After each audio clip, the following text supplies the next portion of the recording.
Yeah. Let me see whether on the YouTube the on belum or YouTube.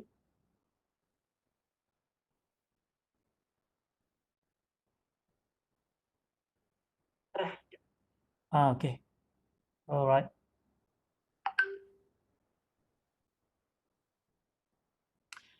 Okay. Bismillahirrahmanirrahim. Assalamualaikum warahmatullahi wabarakatuh and good morning. Selamat sejahtera everyone. Welcome to our webinar series brought to you by Center for Development of Academic Excellence, CDAE, Pusat Pembangunan Kecemerlangan Akademik USM. My name is Abdul Karim Alias, Director of CDAE. So this morning, we have another webinar, and we are very fortunate to have our distinguished speaker here. As you can see on the screen, a young, handsome lawyer, Professor Madia, Dr. Shahrul Mizan bin Ismail. Before I introduce Dr. Shahrul, first of all, I'd like to thank Dr. Shahrul Mizan, or Dr. Mizan, as I always call him, for accepting our invitation. Very grateful. We are very grateful to have you. For those, some of you probably maybe have attended a workshop conducted by Dr. Mizan. Maybe it was not last year, because last year was the COVID, basically the COVID year. So it must be 2019, Dr. Mizan? Yeah, in 2019 on something to do with gamification, I think. So Dr. Mizan is known to bring energy, creativity, and all sort of crazy things, fun things into his classroom. And of course, the bottom line at the end of the day, students not only have fun, but they learn. And let me introduce very quickly Professor Madya Dr. Shahrul Mizan bin Ismail is an associate professor and deputy dean at the Faculty of Law, National University of Malaysia, UKM lah, Universiti Kebangsaan Malaysia. Previously, he also holds a position of the deputy director of the Center for Teaching and Learning Technologies, just I think similar to CDAE, I guess, from 2017 to 2019. He is also an advocate and solicitor of the High Court of Malaya, Malaysia, and was called to the Malaysian Bar in 2004.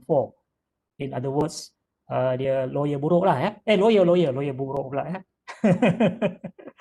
His area of specialization is international human rights law, civil litigation, and civil procedure and legal education. Since 2016, Dr. Mizan has been appointed as the external examiner and advisor of for LLB program for Malaysia's Multimedia University, MMU, and USIM.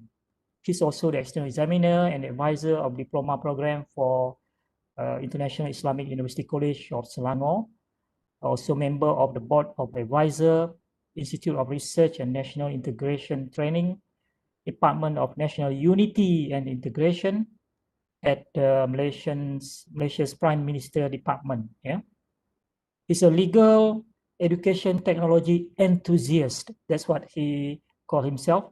Yeah, legal education technology enthusiast and an e-learning practitioner. Yeah, I've met a few educators with law or legal background, yeah. In UPM, we have one, I forgot the name. They are so very passionate and very good, yeah, in the area of using technology for e-learning. His area of specialization are both in law and educational technology. So that's quite a unique combination, with emphasis on gamification and game-based learning in higher education, augmented and virtual reality in legal education, mobile learning, technology acceptance, as well as active learning. Ini anak murid satu amin ni dulu ya.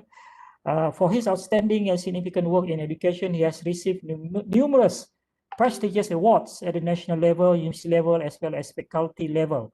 He is the winner of the Reimagining and Redesigning Malaysia Higher Education Award 2017 in the category of Transformative Teaching through Interactive Lecture.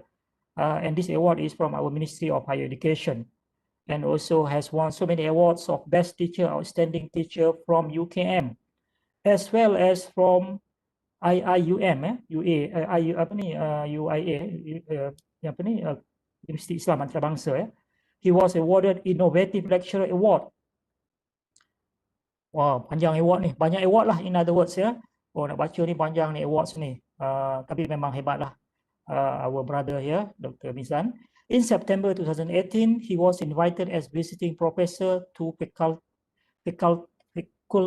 Fakultas Hukum Universitas Brawijaya Malang, Surabaya, Indonesia. Wah, berbelit-belit lah dia lidah saya pagi ni. So, I guess that's a very impressive CV for relatively young academics. I'm so proud of you, Dr. Sharul Mizan, and these are among our so-called our future leaders in higher education that hopefully will bring up our higher education level to the highest possible level. So without much ado, Dr. Mizan, I will pass the session to you, but I have to leave halfway because I have another meeting. So maybe Dr. Azida or our staff will do the closing. So thank you so much, Dr. Mizan. Over to you. Silakan. Assalamualaikum. Thank you, Prof. Just nak nak tanyalah mana Prof dapat apa tu biodata tu. Mesti saya punya PA saya yang bagi katnya. Tak tahu. Ini my staff yang bagi ni. Panjang lebar dia punya biodata tu. Okay, anyway, thank you Prof for inviting. I just want to say that kalau tak ada orang-orang lama macam Prof, Dato' Amin, my mentor, tak adalah kami yang baru-baru ni. Thank you so much for inspiring us. You have always been an inspiration to me, especially I rasa, dan Dato' Amin pun, itu memang cikgu I lah. So thank you so much for inviting. I hope I will not disappoint you lah by sharing whatever that I will be sharing today.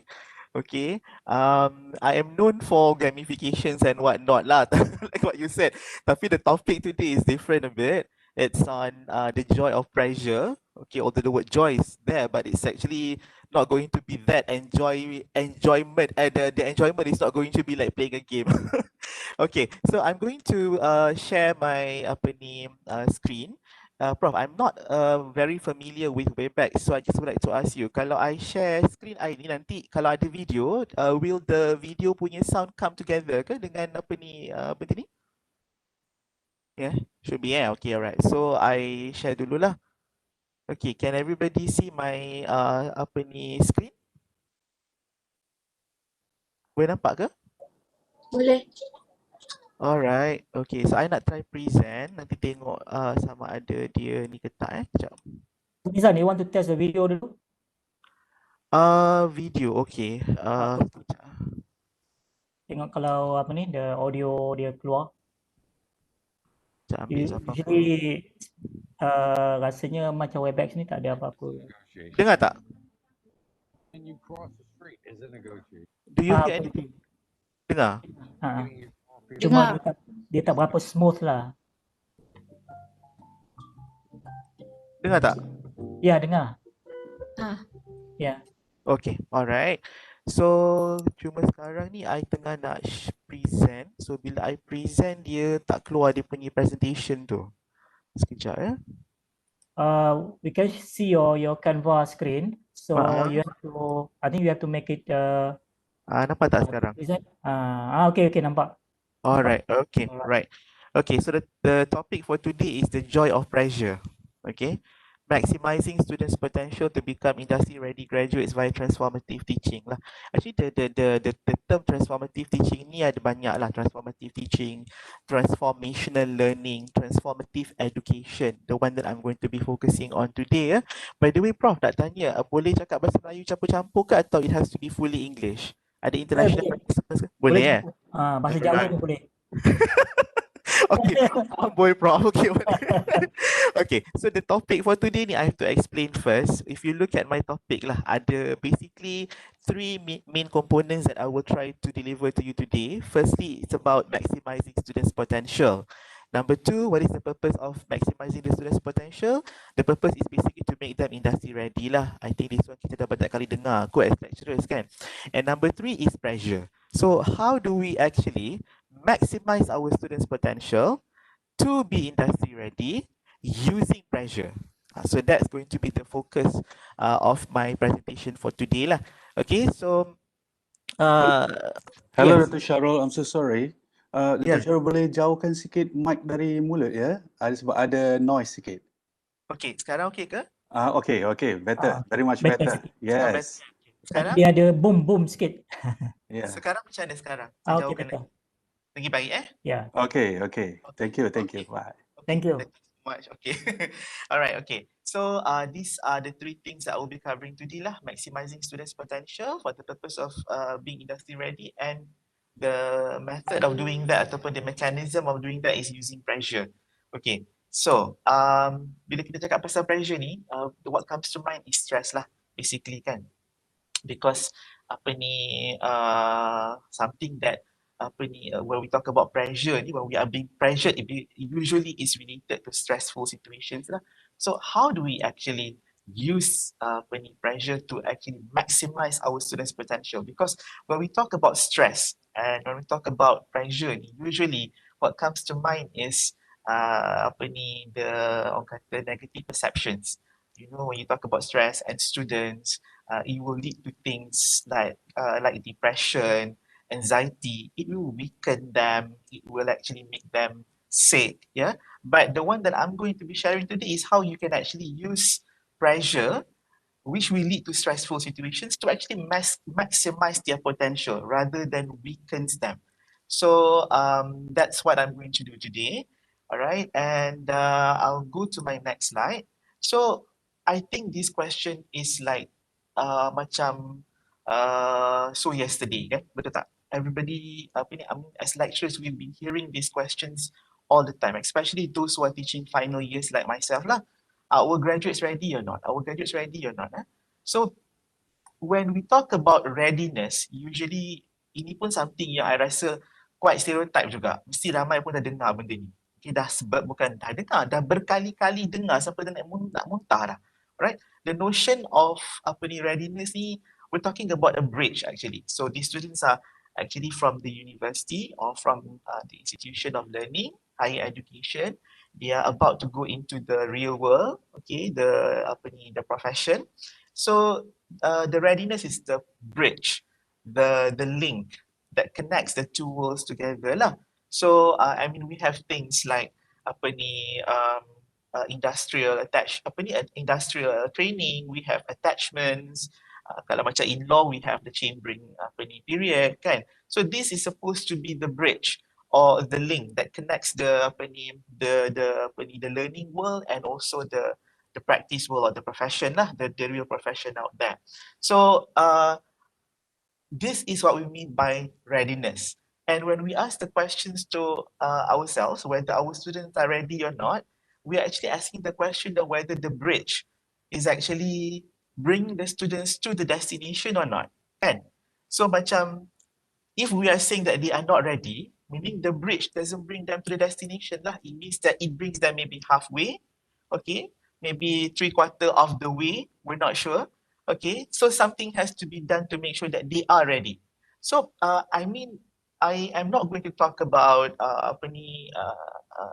strengthening our industrial training ke, sulam ke, to you to I ke, apa semua-semua tu, ataupun I mean like the approaches taken by universities or higher learning institutions usually when they talk about bridging, yeah, when they talk about readiness, is that they will try to incorporate these things into the learning years of the students. So basically, for example, during the learning years in the university too, you have things like industrial training, you have things like attachment, you have things like subjects that they have to take pertaining to soft skills. Yeah, for example, in UKM we have Citra sampai 30 credits. They can ambil 30 credits too. They will learn things like leadership lah, first aid lah, swimming lah, sewing lah, apa semua.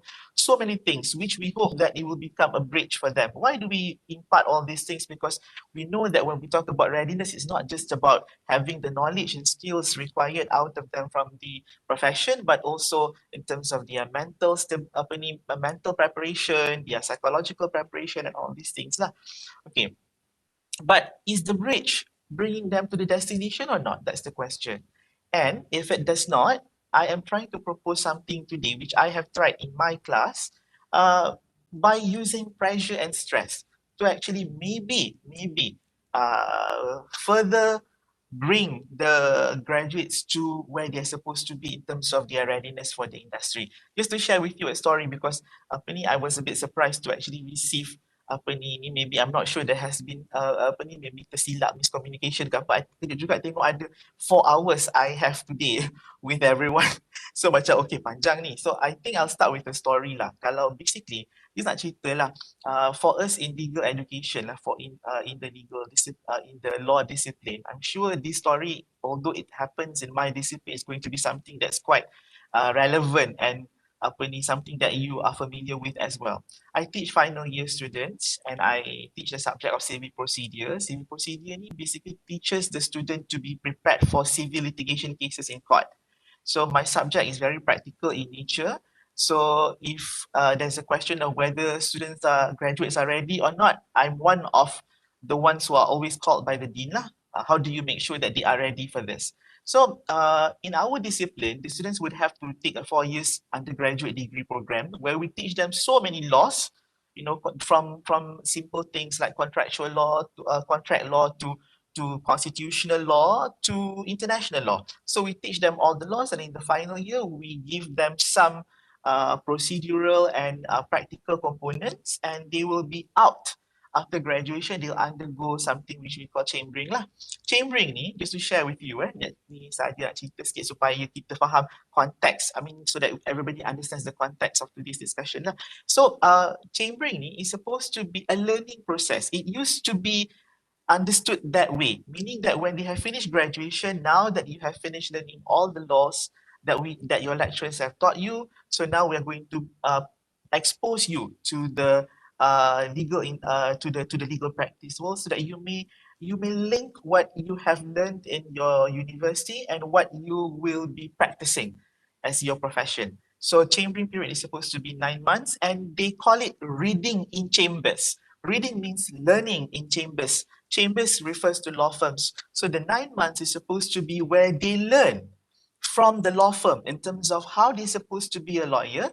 At the end of the 9 months, they will be called to the bar, we call it. Called to the bar means that they will become certified lawyer to practice in either Peninsula Malaysia or Sabah and Sarawak lah.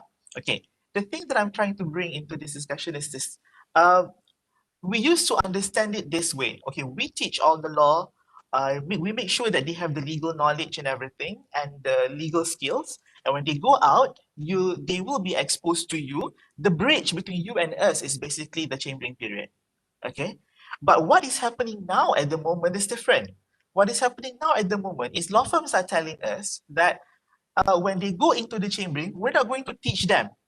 We want them to be ready even during the chambering. You're not, although we call it reading in chambers and they are called pupil in chamber, but we expect them to be ready for the work.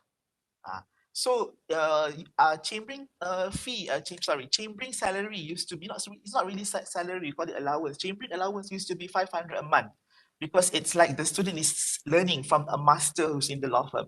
But now it's raised up until 2,000, 3,000 per month, and the students is expected to have all the skills necessary for the purpose of doing the lawyer work there. And if they are not doing it well, then that university's name is going to be mentioned by many times. It becomes a popular, infamous name mentioned by all the law firms. Oh, the graduates from this university is actually not industry ready. They cannot do they cannot do the lawyering work. So what I'm trying to say here is this. The readiness expected by the industry is very high.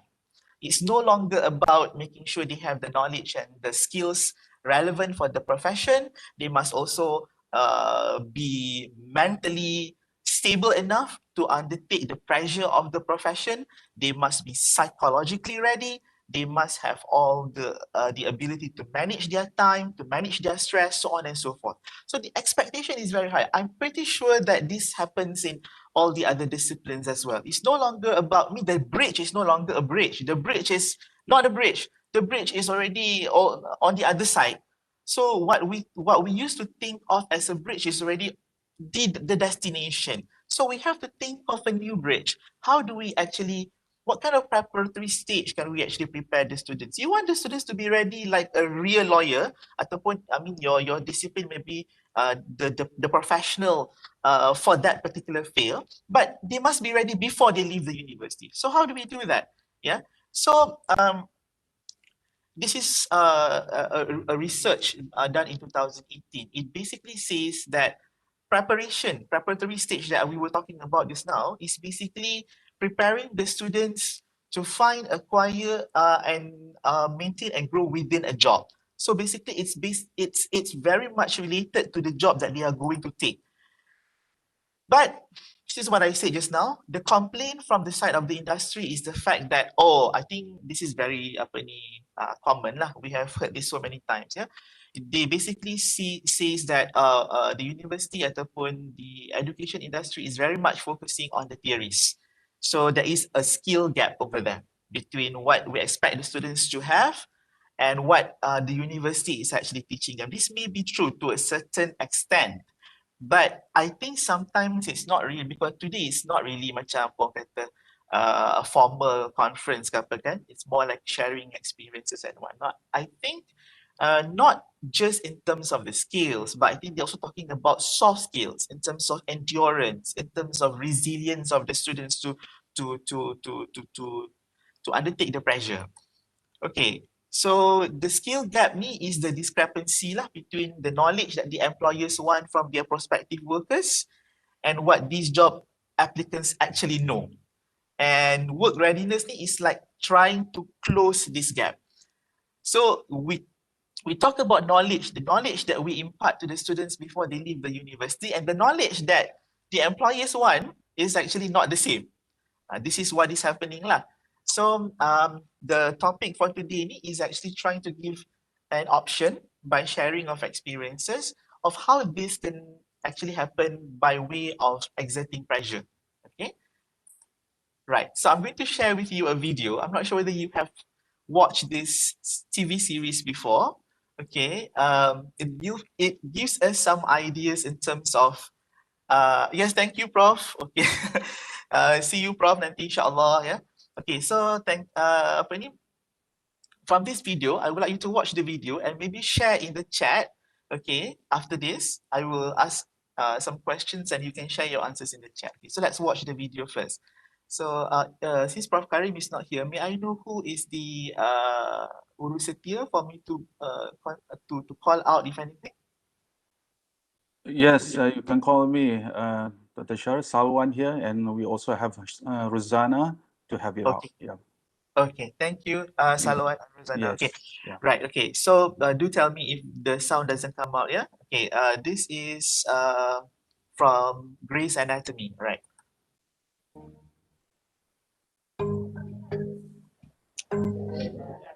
Okay, Martin, Robinson, Bond, Dawkins, Bond. Only 6 women out of 20. Yeah, I hear one of them's a model. Seriously, that's gonna help with the respect thing. You're Christina, right? Monroe, Monroe, Which president you signed to? I got Bailey. Nazi? Me too. You got the Nazi? So did I. At least we'll be tortured together, right? I'm George. O'Malley. We met at the mixer. You had on a black dress with the slit at the side, strappy sandals. Now you think I'm gay. No, I'm not gay. It's just that you were very unforgettable. O'Malley, Yang, Brave, Steven. Really? End of the hall. That's the Nazi? But the Nazi would be a guy. I thought the Nazi would be the Nazi. Maybe it's professional jealousy. Maybe she's brilliant and they call her Nazi because they're jealous. Maybe she's nice. Let me guess, you're the model. Hi, I'm Isabel Stevens, but everyone calls me Izzy. I have 5 rules, memorize them. Rule number 1, don't bother sucking up. I already hate you, that's not gonna change. Trauma protocol, phone list, pagers. Nurses will page you. You answer every page at a run. A run, that's rule number 2. First shift starts now and lasts 48 hours. You're interns, grunts, nobodies, bottom of the surgical food chain. Run labs, write orders, work every second night until you drop, and don't complain. Run call rooms. Attending calls them, sleep when you can, where you can, which brings me to rule number 3. If I'm sleeping, don't wake me unless your patient is actually dying. Rule number 4, the dying patient better not be dead when I get there. Not only would you have killed someone, you would have woke me for no good reason. We clear? Yes. You said 5 rules. That was only 4. Rule number 5, when I move, you move. Get out of the way! Okay, so that was from Grey's Anatomy. Were you able to actually watch it? I mean, like, did the video go smoothly, Salwan? Or Rosanna? Yeah, we can hear the voice, but the Uh-huh. video did not go smoothly. But it's okay. We can still hear the voice. Yeah. Okay, all right. So based on what we have watched just now, perhaps you would like to share in the chat box, what was the skills expected out of the residents when they first joined. This is basically episode 1 of season 1 of Grey's Anatomy when they first came in as resident. So they were expected to have a certain skill, but what were the skills actually? Are they writing, Salwan? Not yet. Not yet. Any, anybody? Yeah, accountability. Yashar said that is all about accountability, promptness. Okay, right. Yeah. Accountability, promptness, what else?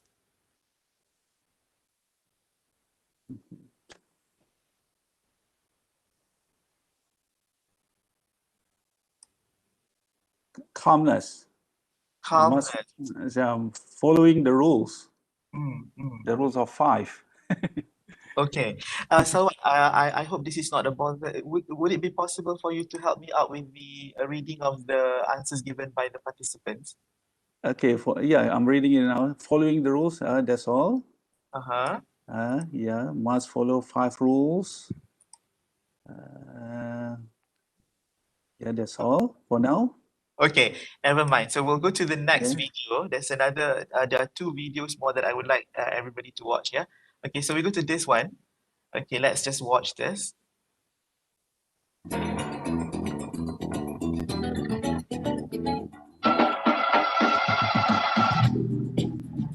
Had no style or sense of fashion. I think that depends on what you. Hello. That's my question. There is some reason that my coffee isn't here. Has she died or something? I don't understand why it's so difficult to confirm appointments. No, I'm so sorry, Miranda. I actually did confirm Details last night. of your incompetence do not interest me. Hi. Here are my eggs here. Where are my eggs? In the lingerie shoot. On my car. Give us a reservation for dinner. Why is not? If you don't have that Harry Potter book by then, don't even bother. Oh, don't be ridiculous, Andrea. Everybody wants to be us.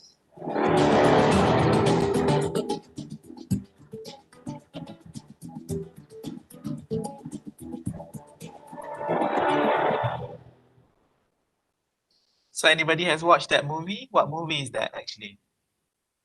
Do you have any idea what that movie was? Devil Wears Prada, yeah? But I'm going to show you a continuation of that video just now. Okay, let's watch further. Okay. 4 hours to get the Impossible Manuscript. The morgue doesn't open until 11:30. Okay. I will be back in 15 minutes. Wish me luck. No, shan't. Yes, I've been at home. Well, it's for Miranda briefly. It's very important. Yes, I know it's impossible again, but, well, it's going to make the impossible possible. That's not possible. Yes, for the Harry Potter manuscript? No, unpublished. No?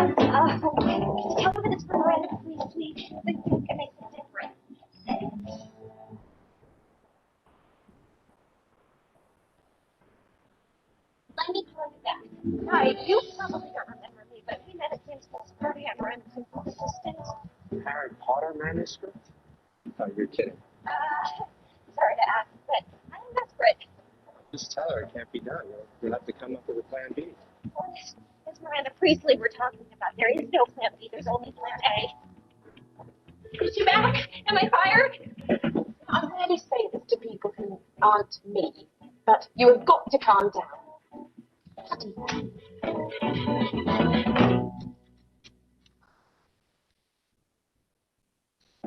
Code bag.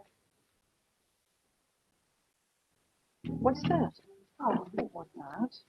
Lunch reserve. I'll be back at 3. My Starbucks meeting. Oh, and if you don't have that Harry Potter book by then, don't even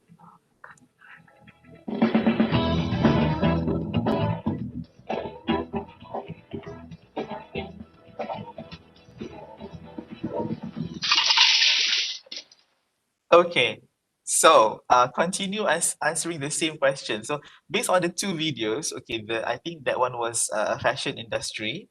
Okay, so a graduate, okay, who has to go through such situations, what would be the thing that they need for them to be called industry ready based on the videos that you have watched?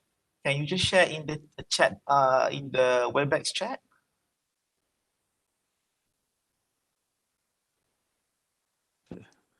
Resilient, multitasking, Okay, crisis management. crisis management. Okay. They are expected to know what the boss wants or needs. Okay, all right. Okay. Culture shock. Culture shock, yes, very true, yes. Okay, what else? Know the culture, problem solving. Yeah. Okay, what else? Grit. Okay, yep, true.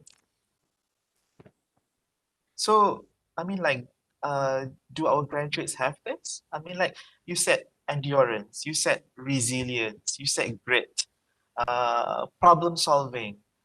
They know what their boss wants. Do we have do we actually teach this to the students? I mean, like, some universities have taken the approach of actually formalizing these things by um, making them into subjects with credit hours. You learn time management, you learn crisis management, problem solving, and all those things. So students do assignments, attend classes, sit for the exam, get grades at the end of the day. But does the grade actually say that they are resilient? Does the grade actually ensure or guarantees that they will be able to endure the pressure that we see in the videos just now? Bosses can be really monsters. The industry itself can be really challenging. So are our graduates ready for this? Do they have what it takes? So uh, that is what I'm going to be sharing with today in terms of another mechanism perhaps on how we can actually do this. Okay, so when we say that we want our graduates, when we say that our graduates are not ready, what do we mean? So based on the two videos that you have watched just now, you can see, okay, I have asked you the question. Those are very much the kind of situation that the students, of course the movie is a little bit of an exaggeration lah, movie kan, tapi more or less it's basically like that. Okay, so when we say they're not ready, what do we mean? Do they not have the skills? Like for example, for my discipline, have they not been taught enough laws for them to be lawyers? If the knowledge is there, then what else is lacking? Do they not have the legal skills to be lawyers, like the skills of arguing before the court, the skills of drafting court papers? Or if they have been taught that in the final year, why are they still not ready? So what is it that we're talking about here? Some of you mentioned just now, resilience, grit, all these things, yeah. Like for example, in my discipline, we don't teach that in our law degree program. So where do we get that? How do we make sure our students have that so that they will be ready when they go out to a world like the one we watched in the video just now? Okay, so when we say they're not ready, what do we mean by that? I have another video to share with you. Okay, so let's watch this one. So, Marathon Industries, give me a breakdown. It's a B2B company that provides cloud storage. Chet, what did the market research turn up? What? Oh, I Googled them, but the results were weird. You didn't use the market research database that we spend thousands of dollars a month on and that you were specifically trained to use. I quit. This job is different than I thought it would be. Stop. Does this situation look familiar? A new type of worker has entered the workforce. They're called millennials. They're terrible. Today, I'm going to teach you all about this new breed of worker so you can avoid misunderstandings in which you feel the need to fire them immediately.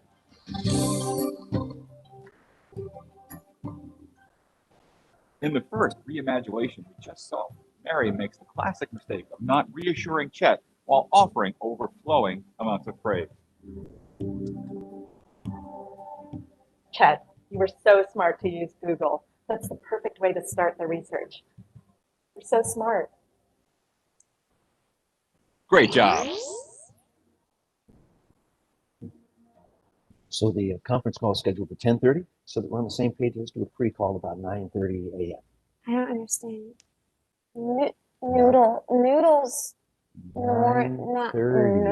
9:30. Cheryl Sandberg here isn't aware time exists before 10:30 a.m. For her generation, there's a mysterious dead zone after 4 a.m. and before they stroll into work 40 minutes late with their iced coffee. So take that into consideration for scheduling. It's very difficult for me. Fine, I'll take the call myself. Oh, thank you. Nailed it. Here's that report that you asked for. Thanks. Morgan did exactly what was asked of her, nothing more and less. She expects a raise and promotion. Thanks. Junior Executive Manager of Data Consulting. Is that better than Assistant Manager of Junior Accounts? Yes. Oh my God, thank you. I'm gonna go call my parents. Now you're getting it. I need to take work off tomorrow for a mental health day. Did you know millennials can actually be exceptionally creative with reasons why they need to miss work? These eccentric excuses are normal to them, and they will be to you too. Sure, that's a normal thing. Hi.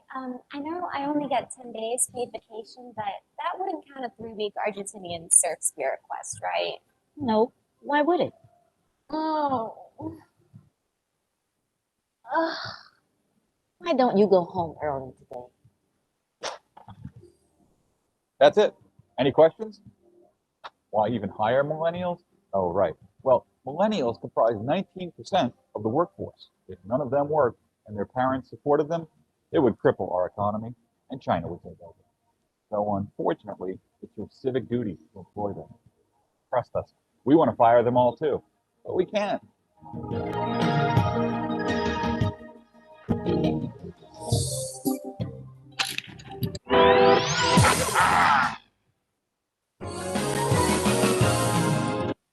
Okay, so based on the videos that you have watched, can you write in the chat box what are the feedbacks that you have received as a lecturer from the industry? Or maybe if you don't receive them directly from the industry, what have you heard so far when industry say that our graduates are not ready?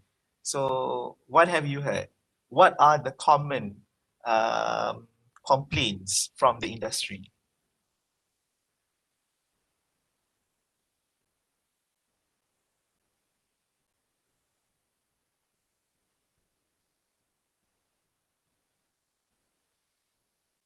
Anyone? Wah, mesti tengah type kot ni. And participants are still typing. Okay, we got one answer here, one feedback here. Lack communication competency. Lack of what, sorry? Communication competency. I'm sorry, competency. Lack of communication competency. Okay, what else? I mean, most of the times when we hear feedbacks lah, maybe while most of you are writing in the chat box, yeah. So as I will just share my experience. The feedbacks that I usually receive from industry, kalau macam in my discipline, it's the law firms, the courts, yeah, the judiciary and whatnot lah. Okay, before I was in UCAM, I was in UIE, and in UIE the industrial training attachment in the third year tu is done. Apa ni? Okay, lazy, but apa tadi? Salwan, I terlepas. Lazy but want higher pay. Yes, okay. Itu memang that is one of the things that I've been told, and I think that lecturer just now has actually faced the same situation kot.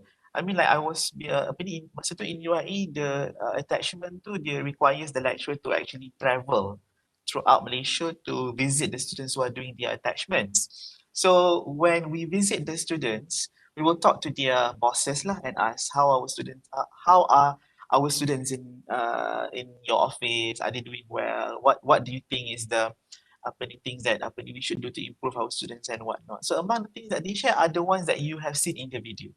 Okay, he said number one, they say, oh, you punya student ni berhati tisu. Berhati tisu tu macam the legal profession is very very apa ni stressful. So kena marah nangis, kena stay back after 6 nangis, kena buat kerja sikit stres macam tu. Ada yang apa ni nak belum apa-apa lagi bila interview for chambering dah demand for high salary. Okay, so macam like tadi you say lah, lazy but still want high pay. Apa lagi Salwan, ada lagi tak jawapan? Yes, we also receive feedbacks from YouTube, which are lack of communication skills and also generation gap. Yeah. And also a sense of entitlement, needs a clear guideline on how to do their job. Yes. The entitlement part is actually very true. I've received that feedbacks quite a lot. It's like, when they enter into the job market, they expect to be paid in such amount that their work is not going to be exceeding this level, so they have this sense of entitlement. So these are the feedbacks that we usually receive. So once again, I will ask the questions to you. So basically, how do we make them ready for these sorts of things? I mean, like, you want them to be, again, coming back to all the videos that we have watched, we want them to be resilient, we want them to have grit, we want them to be and to have endurance. At the same time, we want them not to be lazy, to be okay, to be reasonable in terms of accepting work and the pay that they will receive, to not so be self-entitled. All these things, you don't have subjects for them to teach in courses with credit hours and whatnot. Even if we do, we still doubt as to whether or not it does actually produce graduates that do have those qualities. All right. So this is the question, and this is some of the research. I'm putting some of the research findings on my screen in terms of what does it mean by graduates having lack of soft skills. Yeah, this is the one of the main factor according to this research as to why industry thinks that graduates are not ready. Lack of soft skills in terms of their low self-confidence, soft skills, when we see that they are lacking in soft skills, we're talking about poor management, communication issue, like what you said just now, yeah? Communication competency, problem solving, some of you mentioned this just now, critical thinking is lacking, low creativity. If you watch the video just now, the Devil's Wear Prada, yeah, the boss asked Andy to actually find a Harry Potter book which has not been yet published. So it's an impossible task.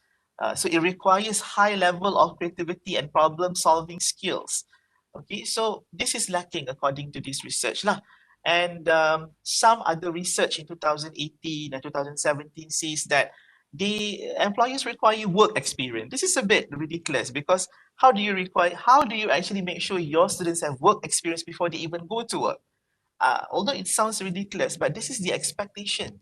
And there's nothing that we can do to change the expectation. But what we can do is we can change our method of preparing our students, our way of constructing the bridge that will connect them to the destination that is the working industry. So work experience, okay? And attitude problems. You can see in the video just now, some of the actors who were playing the millennials, they were having some attitude problems. So attitude problem is also among the common and popular feedbacks that we receive from industry. Oh, they have attitude problem. or they are not dedicated enough, they're not committed enough. And one of the other things that I usually hear is they don't have loyalty. If they don't get what they want, they will just leave. Compared to the earlier generations, Gen X, baby boomers and whatnot, they stay longer and what. I mean, I'm not saying that the millennials are all bad. There are some strengths in their generation as well. But the point here is not about the generation gap. The point here is about this is what the industry expects, and the industry mainly consists of people from a different generation. So this is what they want. And what can we do to actually make sure they will get what they want? Because it affects so many things in terms of the university's reputation, so on and so forth. So I will be going into this a bit just to touch on the surface. So when we talk about industry ready, it means also that we are expecting the students to be professional. So what do we mean by professional? So basically there are three characteristics that characterize a profession and professional values. Firstly, we're talking about someone who has specialized training. Specialized training to do what? To give what the industry want. Okay, number two, recognition of the need for standards of practice. And number three, commitment to provide a service that goes beyond person. This is very, very academic lah. I'm just putting it here so that, there's a foundation for us to discuss further. And as the saying goes, professionalism is not the job you do, it's how you do the job. So, even a clown can be professional as long as he is doing the job as how a professional clown is supposed to do it. So how does a professional clown does the job? Basically, he's doing it according to the standard. Okay, so he has the skills, what a specialized training will give him. So it's not really just, when you say professional, we're not just talking about lawyers, doctors, and people in suits in corporate offices. All disciplines have professionalism. Professionalism is about how the job is done. It's done professionally. It's done according to how it is supposed to be done. So that's professionalism. So how do we make sure that our students will do this, will have this, all right? And this is something that I gather, there are the 8 characteristics of professionalism. There are many there. I'm not going to go into each of it, but what I want you to do is to look at the very first one on the very top. It's competence. So when you say you want someone to be professional, you're not saying that you have to dress in suits. You're basically saying that he or she has the competence level needed for that particular job.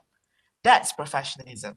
So when we want our students, when the industry says we want your students to be professional, what the industry wants is for our students to be competent.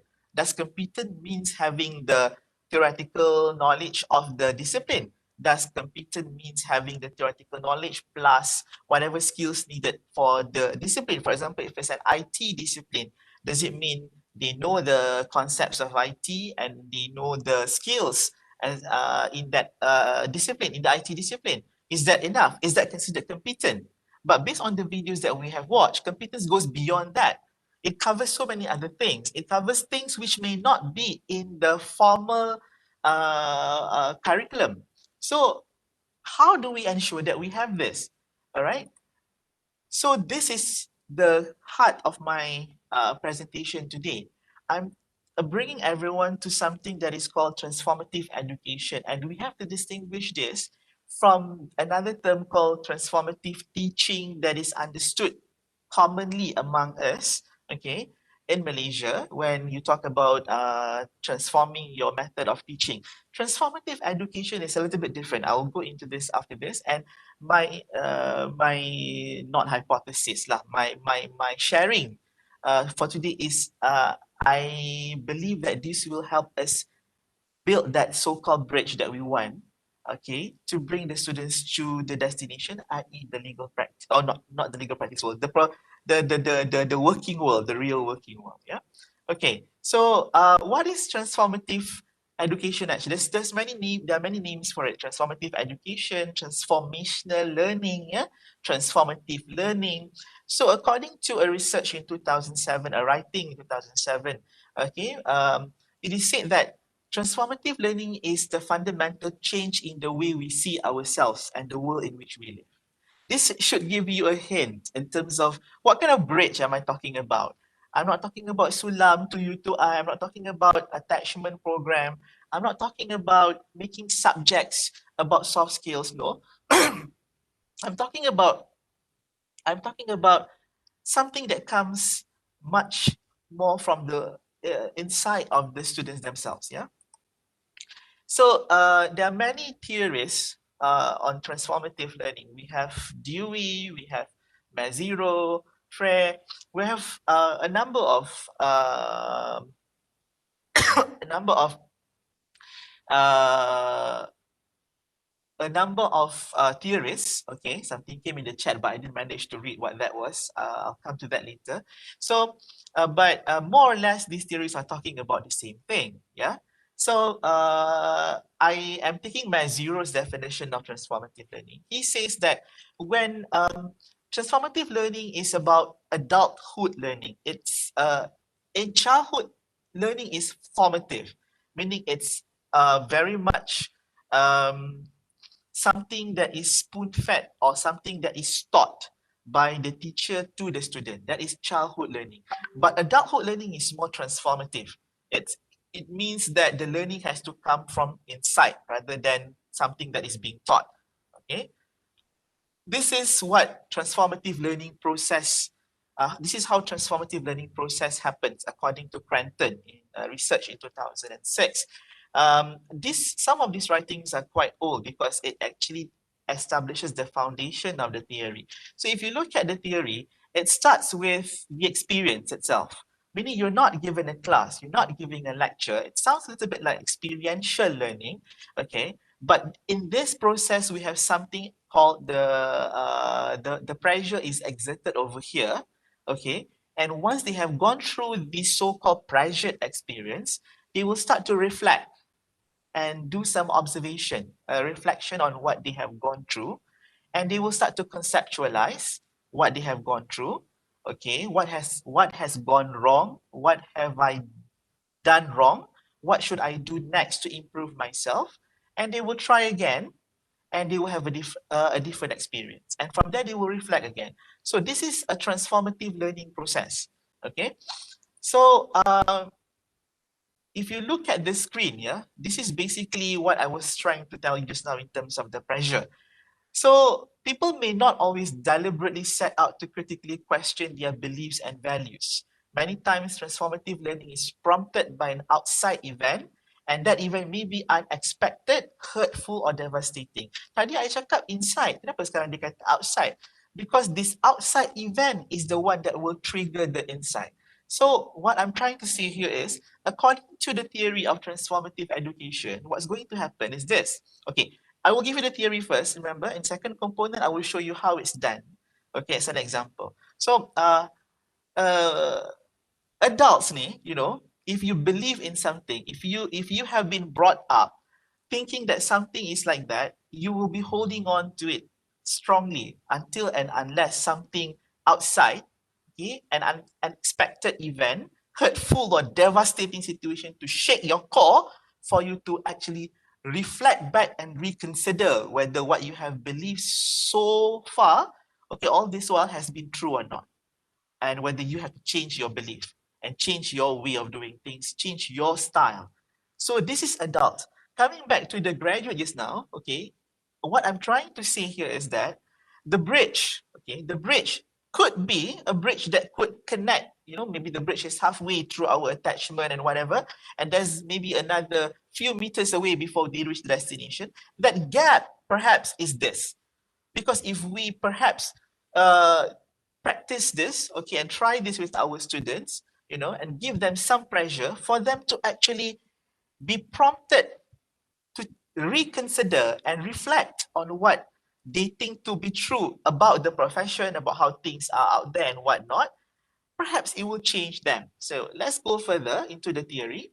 Okay, so according to the transformative learning theory, there are four stages. Okay, this is according to Mazzero. He said the first is what we call a disorienting dilemma. This is the pressure that I was talking about just now. There has to be a disorienting dilemma for an adult to learn, dia cakap. If children, very easy. Children, if you tell them, okay, ABC is ABC. 1 plus 1 equals to 2, 1 plus 1 equals to 2. But adult is different because they have their own principles, they have their own belief, they have been brought up in such a way that that is what is supposed to be, then they'll be hanging on to it. So until a disorienting dilemma happens to them, okay, it is hurtful, devastating, shaking their core, it will compel them to actually reconsider what they have believed all this while. So according to Maziro, the first thing is there must be a disorienting dilemma. Second is, after they have gone through that, then they must, they will critically assess. Bukan, they must tau. They will, as we are all adults. Once something happened to us that really hurts us, we will critically assess back what happened. Why did this happen? Why did I face this? Okay, what went wrong? How did I contribute to this thing happening to me? So the second stage after this, the dilemma, is the critical assessment and the examination of assumptions. Yes, true. I think I managed to see someone saying the relearning of learning. Yes, Salwa, we can take a break. Actually, usually what I do with my participants is that while I move on from slide to slide, okay, because in UKM we have something called the our meetings. We always reminded about the Zoom fatigue.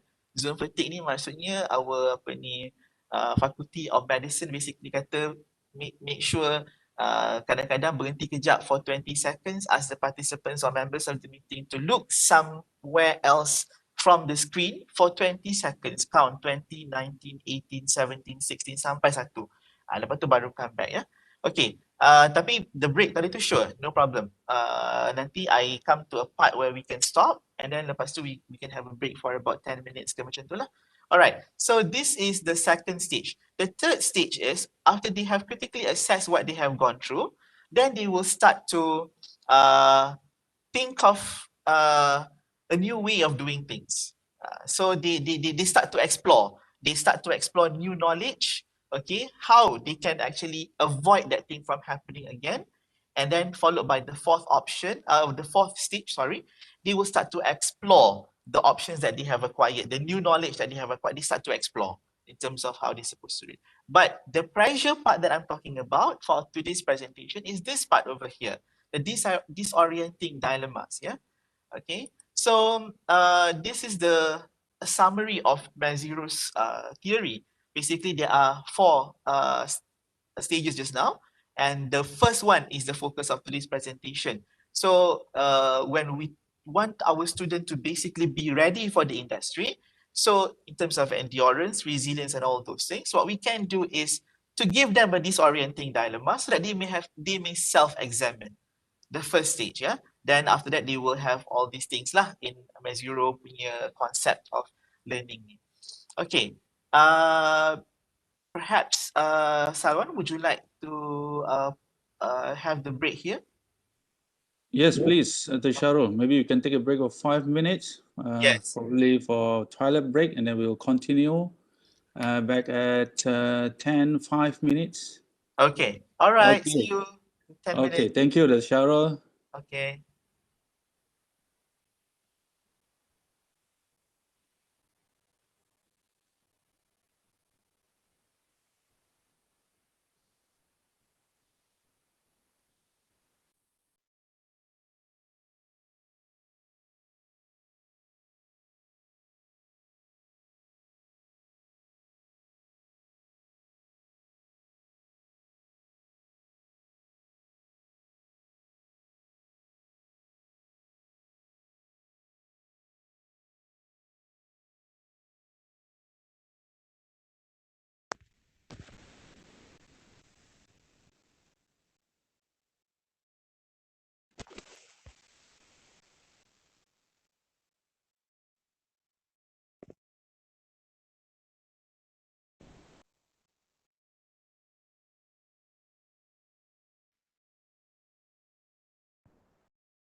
Hello, everyone. Welcome back, everyone. Hello, Dr. Sharul. Hi, yeah, I'm here. Yes. Okay. We have a question from Dr. Rajan. Dr. Rajan would you like to unmute and maybe you can ask directly? We can benefit from your question. Yeah, thank you very much, Dr. Sharul. That's very interesting topic you're sharing today. My question, two questions, Dr. Sharul. The reason I want to talk is one of the culture we're trying to break, A lot of people like to chat, they don't like to talk, especially students themselves, This is one of the reasons why they have problem when they go to industry. They can't really talk, they cannot bring out their points and all that, you see. So my first question is, Sharul, it's very interesting. You're talking about pressure to joy, right? So I'm not sure what you mean by pressure, what in the genre, very clear. I'm following through the thought, not clear what actually you mean by that, So I hope you can clarify that before you move on, because I'm still trying to see how you're trying to connect your slides to the pressure to the joy. Because I have written articles on pain, the power of pain and the ring of suffering, I talk about PCF, pain, crisis, and failure, how to manage it. Second point is, Dr. Sharul, my point of view is that we're always looking at the external, what we are giving to the students, In our culture, I believe we should give time for the student to assimilate their learning. That means that when somebody comes to do law, do we give them enough time to find out whether they really like law or not? See, that's what happened. They come there because of peer pressure, parents' pressure, and all that. So if somebody don't enjoy something they are doing, they cannot cope the pressure, because you cannot turn the pressure into a joy. The people who excel in their certain career are the people who really enjoy what they're doing. So I believe this is not inculcated in our students from the day one they come to the campus. We expect this after they go to the working environment. So in the working environment, they are also not given enough time to nurture. Like you say, right? Those days we started 800 ringgit, now they're paying 3,000, they expect immediate results. So a lot of pressure on this. So these are 2 points I'd like you to consider, or can give me some highlights. Thank you very much. Sorry for interrupting you. Thank you very much. Right, okay. I understand the question. Thank you very much for the question. Actually, you are right. We're actually stopping for a break at a point where I'm supposed to go into that actually. But I've actually explained part of what you have asked just now, but maybe it's not yet completed in terms of the explanation. So what I meant by pressure, if you look at my topic, I'm not saying pressure to join. It's basically I'm asking a question. The joy to pressure question mark. So can we actually I mean like when we pressure the students, do we actually have joy, or do we actually are we actually trying to maximize their potential for the purpose of them being industry ready? Okay, so that's number one, clarification in terms of the topic. Number two, pertaining to what you said just now in terms of the interest of the students, whether they love what they are taking, sometimes the parents' wish, and so many other factors, which I totally concede with you on that point. There are many other factors, but the presentation today, I'm narrowing it down to one of the main factor why you're not industry ready. So sometimes they're not industry ready because to begin with, they don't like it. Okay, that is not their cup of tea, but they have to do it because it's what their parents want, or it's because of pressure from the society and family, so on and so forth. This could be one of the factor. The factor that I'm talking about here is this is something that they want. Okay, in a situation whereby this is something that they want, it is their cup of tea. This is what they have. This is their ambition, but it's just that they are lacking some of the skills needed, or some of the components or elements needed for the industry. And how do we make them have these components or elements? Okay, and I've said to you just now, in some universities, in many high learning institutions, several efforts have been done. Like for example, the 2U2I program, the Sulam, by sending students out for attachments and industrial trainings. All these things have been done. But are they actually giving the students those components? And the components that I'm talking about here is the ones that you have actually watched the video and discussed with me in the chat. Things like endurance, resilience, and all these things. Can they be taught, or is there a different way of doing it? And I'm narrowing it down to there is a way of doing it, and the way how to do it is by exerting pressure in the classroom itself. And I have not yet gone to that part, so maybe that's the reason why you are a little confused. But do stay on, and if say for example you still have questions after this, I would very much welcome it, Dr. Rajan. Okay. Yeah, welcome. Thank you very much. Thank you. So I'll be sharing my screen again and we can continue. It's a bit, I'm receiving some WhatsApp messages from my friends who are in the workshop saying, wah, kau serious hari ni? Yes, the topic today makes me serious a bit, yeah, but don't worry as we go along because the theoretical part is a bit serious lah because apa ni dia pasal pressure kan. Korang memang nanti I gelak-gelak kejap lagi. Okay, so I will be sharing now the screen. Okay, sekejap ya.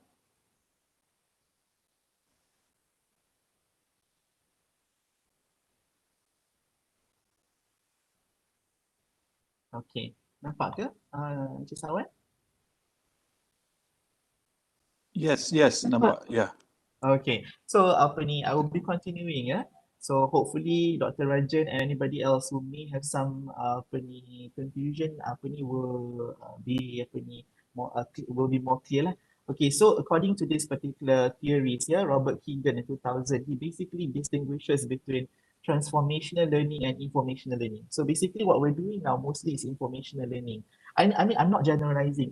There are some lecturers who are already doing transformational, but most of the time it's informational, meaning we are basically not transforming the students, or basically just informing the student, this is what you're supposed to know, this is what you're supposed to have, that's it, and we impart the things in them, that's it. We're not trying to change them to be something that the industry wants. We're basically just informing them what they need to know for them to go into the industry. So that's the difference between transformational and informational learning. The one that I'm suggesting today is we should go for transformational learning. This is the mechanism. This is the bridge. That is what I'm trying to say.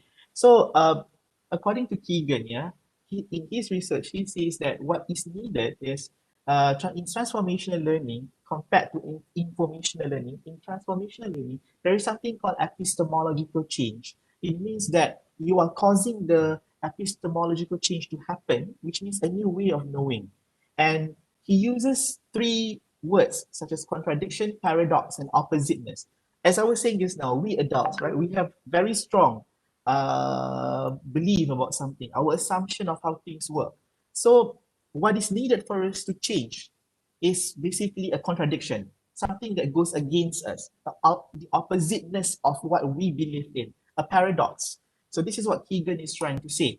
So another research here by Newman in 1982, he basically differentiate between what we're doing in transformative education and mere instruction. Mere instruction basically he says has no effect on the mind.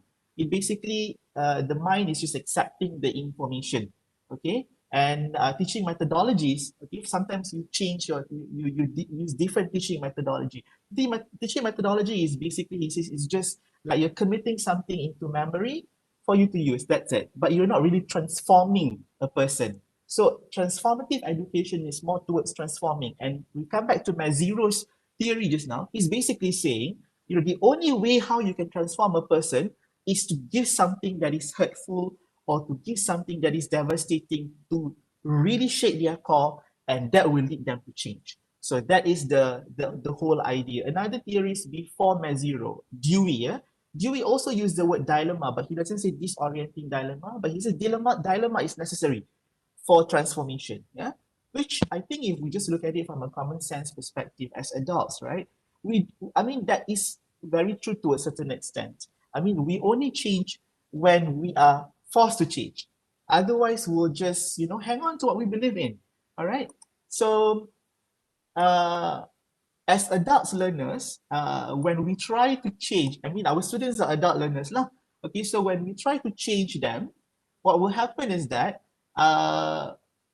adults, they tend to become angry, argumentative, and or defensive. Okay, for example, in my class, what happened was that for me to exert pressure, when I exert pressure to them, they tend to become angry towards me. And I will show you some photos and some examples. Very interesting. Yeah? So it does not matter how much the learners admire and trust the instructor. You can see from the second paragraph, once you exert the pressure, they may begin to resent the instructor and feel angry with him, especially if they are shocked by the feedback that they receive. For example, if let's say I'm having a court proceeding exercise with my students, if I do not want to exert pressure, I will just make it very relaxed. Okay, you can just present. This is just a practice, a class. I'm just your lecturer. So you just argue it for me, and I will teach you how to do it. That's it. But if I want to exert pressure, rather than telling them, okay, this is how you're supposed to argue, 1, 2, 3, 4, I tell them, okay, now look, this is a real case. Okay, and if you don't do this, okay, then if you do this the wrong way, then you get something. You'll get punishment or you get something else, whatever. So when you do that, okay, maybe you lose marks, or maybe I become a different person during the proceeding. Personally, I'm someone who is like, very happy and bubbly with my students. But when I come into the court proceeding, I become a different person. I play a different character. So this is exerting pressure to the students. Okay, meaning they know that this is adding some pressure element into the exercise. They have to do it properly. So when you do that, you will realize that they will have some resentment. Okay, they will become angry. Okay, so this is something that is quite common, not just in class. Any adult learners will have this, yeah. And this is what Dewey said. We don't learn from experience. We actually learn from reflecting on the experience. Okay, fine. We are put through to undergo a certain experience, and once we have undergone that experience, we learn something. But we actually learn more when we reflect on what we have gone through. So the learning actually happens more on the reflection, based on the reflection rather than based on the just the experience. Okay, so this is the Zimmerman self-regulated cyclical model. He says basically that I think this is very relevant to what we are discussing, because when we try to change the student by giving them pressure, it basically requires, or it basically expects them, it puts it on them to change.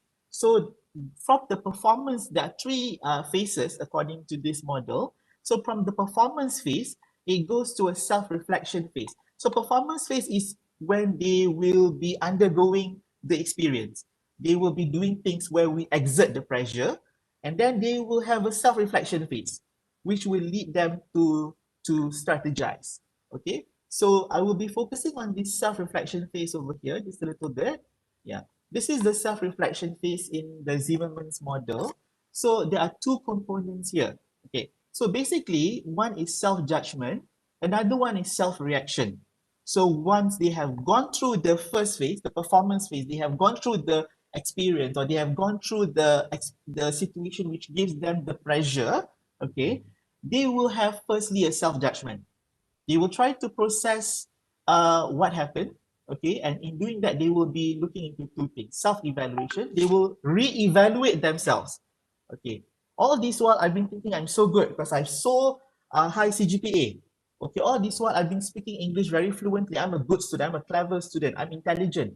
But now this exercise over here is making me re-question myself, what am I lacking to go into the industry? 3 years I've taken the degree and I've learned everything, and I think that I have high CGPA. I think I'm ready. I think I'm the best. But now I have to reevaluate myself. Oh, I'm having problems in terms of my stress management. I'm having problems in terms of the way how I communicate with someone older than me. I'm having some problems in terms of how I handle my my time, how I communicate with my co-workers. So the pressure situation will make him self-evaluate himself or herself. All right, that will lead to when they evaluate themselves, it will also lead them to see what is the cause. Okay, why did I not have this skill? Maybe because all this while I've been like, isolating myself. I'm not a person who socializes a lot, or maybe because all this while I've been like this. So it is something that comes from inside. This is what I was talking about just now. An external event, but it triggers something from the inside. So something that comes from the inside is more sustainable, in my opinion, rather than you give them trainings and attachments, just that. I mean, those things should continue. No, I'm not saying that they shouldn't. They should, but they should be complemented by something that comes from inside of them as well. So once they have made the self-judgment, they will have self-reaction. So what should they do? They will try to strategize. They will try to adapt. They will try to adapt. They will try to do something about it. So this is the change. This is the epistemological change said by Keegan just now. They reflect and they change. This is what adults do. Yeah. So, but remember I said just now, students can get really angry if you do this, and I'm talking from experience, and I'll be sharing with you after this. So we're coming to the second component now, and hope this will clear things as well. Okay. So if you just give them pressure without the three accompanying component, they will get really angry, and that could lead to things like depression. That could lead to things like anxiety, all this psychological effect lah, mental health effect. So it has to be done together. The pressure has to be done together with scaffolding. I believe you are familiar with this. If you're not familiar, I'll just give you a little bit of on the surface information. It has to be coupled with immediacy, okay, and it has to be coupled with personalized learning. So if you are going to try this, yeah. So what do we mean by scaffolding? As you can see in the picture, this is the scaffolding that you use when you are doing construction work or building and all those things. Yeah, scaffolding is something that you put temporarily for the building to be built. Once it has become sturdy and solid, then you remove the scaffolding, and the building will be there. Okay, so scaffolding, in a very simple way of explaining it, is like stepping in and stepping out. Under the theory of learning, we have four theories. Okay, I'm now talking like as though I'm from Faculty of Education, but I'm actually not. This is all based on what I've learned from my own students to conduct my own class. I'm not someone who holds a degree or master's or PhD in education, but this is something that I studied for my own class for the purpose of conducting my own class. Okay, so stepping in and stepping out, it means that in under learning theories, we have four: behaviorism, cognitivism, mainly lah, connectivism and constructivism. So constructivism is when you actually do not have lectures, you don't have class, you basically just give them problems or something for them to work on, and then you step in and step out to assist, to guide them. You don't just give them problem and leave them hang to dry. You will guide them, let them do it first. When they have some problems, you come in and guide a bit, and then they will proceed further. Then you step back, let them do it. And then when you see that they need your help again, come back in, step in, help, and step out. That is scaffolding.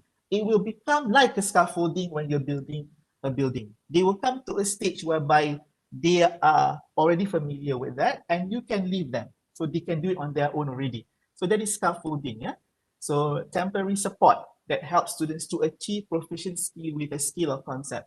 Because when it comes to a skill, something like endurance, resilience, this thing comes in this form. So you basically have to use it in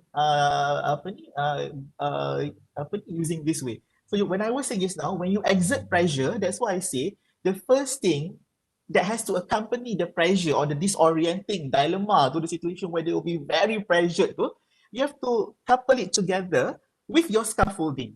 Otherwise, it will be leading to something negative lah. Maknanya they are pressure now. Okay, scaffold. Step in, step out, step in, step out. That's number one. Okay, this is scaffolding instruction, which I will not be going into because this is like a topic on its own. Okay, so apart from scaffolding, what else should you do when you exert pressure? What you should do is you have to consider immediacy. Immediacy ni apa? Immediacy ni is basically the closeness between you and the students.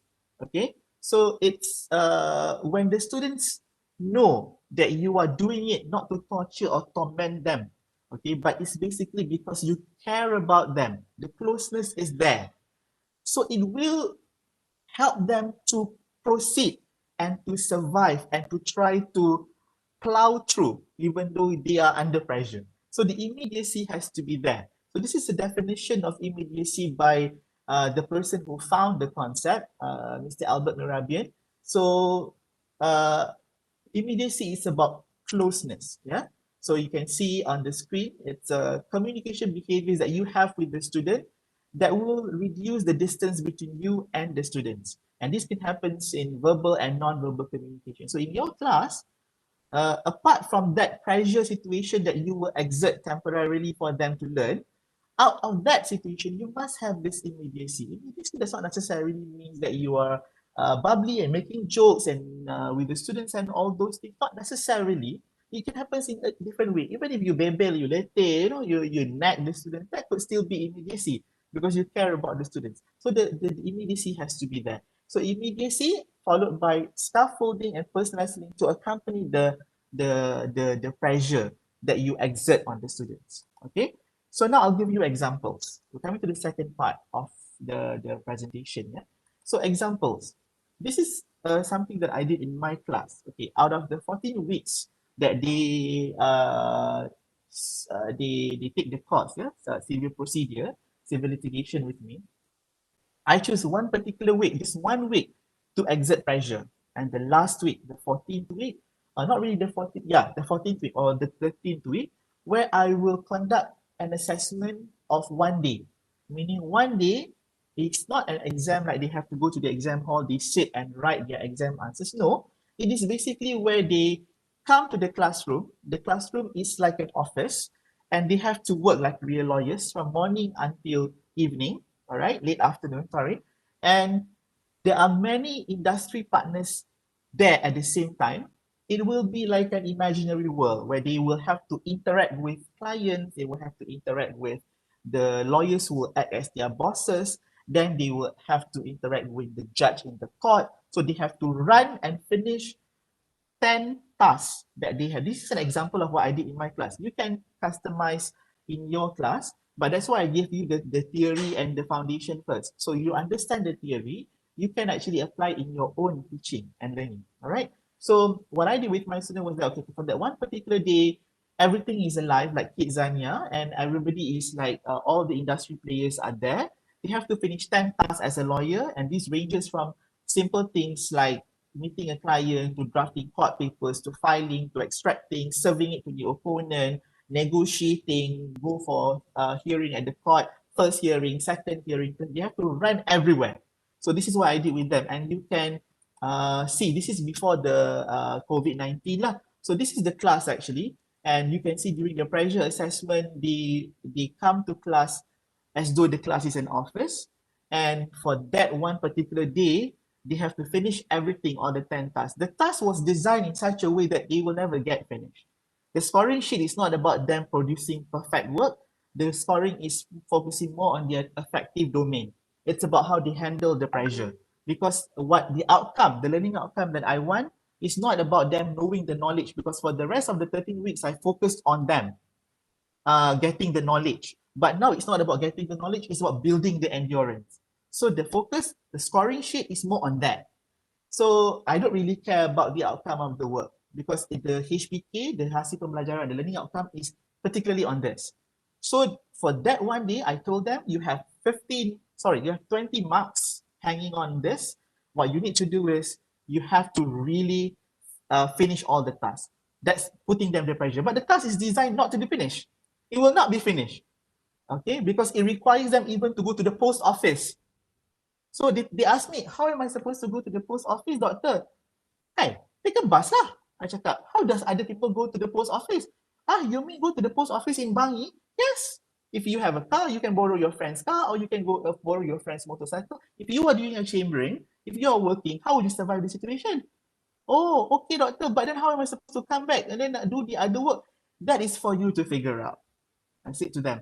So during the process, I scaffold lah. Maknanya when they are stuck, I come to them and help. When they need some guidance, I will be there. And the immediacy has been built from the beginning of the semester. So they know that I'm doing this not because I want to torture them, but because I want to help them. So they have to do everything. Go to the post office and then they have to serve document, not inside the faculty of law. They have to serve the document, the name of the defendant on the law, on the envelope is someone who is from a different parts of the university. We are in the lingkungan pertama, so they have to go to the lingkungan kedua, the other side of the university. So how do we go there, doctor? They have to go to an area where they have to take photographs of evidence that in that area. So this is what they have to do within just 1 day. And I designed the assessment in such a way that it cannot be completed. so that they will have the pressure and they will have the endurance. Okay, so this is how it looks like when they were undergoing the assessment. This is before COVID-19 lah. And you can see the court session. Yeah, this is the discussion with the boss. Yeah, okay. Which is when they extract their court documents from their pigeonholes. This is the court counter. So this is like exerting pressure. You may not necessarily follow exactly what I do. As long as you understand, I'm trying to exert pressure to reach the destination just now. So you may customize it according to your own teaching and learning. All right. And because of COVID-19, I cannot do this with my student last year. So what I did was I changed it in a different way, like this. I built a website, okay, and they have to come into the website, and this pop-up will appear. And once they are in the website, they will see the top part here, okay, the home page of the website. Just to give them a feel, I put this picture over here of a law firm's building, all right, and they will have to go into their office. To do so, if you can see the picture at the bottom, it's basically like they're going into a lift in the building, and they would have to they will be checking their office first because I have a button over here in the home page. They will check their office is at which floor of the building. So they go into the elevator and press. When they press this button, they press the button that is for their office. So they will come to this part as office corridor where they can see rooms like a lawyer's rooms basically in office. So they will go to their office and click. And once they click that, they will come to this part. I just take a photo that resembles an office in a law firm, and they will click the button sit here over here. Once they click the button sit here, they will come to the page down here at the bottom. You can see that they have their laptops there with a few buttons, 1, 2, 3, 4, 5, 6 buttons for them to do their work. And if they have anything, the scaffolding that I was talking about, if they have any problem, if they need to ask question, they can just use their smartphones. I have a smartphone picture over here with the two button, client or boss. So if they need help from the boss, I will be playing the role and they just click and it will link them to a WhatsApp where they can just WhatsApp me as though they are actually sending message through WhatsApp to their boss. If they need to refer to the law, it's here. They just click here. The law is online. So if they need to order food, they can just click the button here to order food. It will connect them to Food Panda.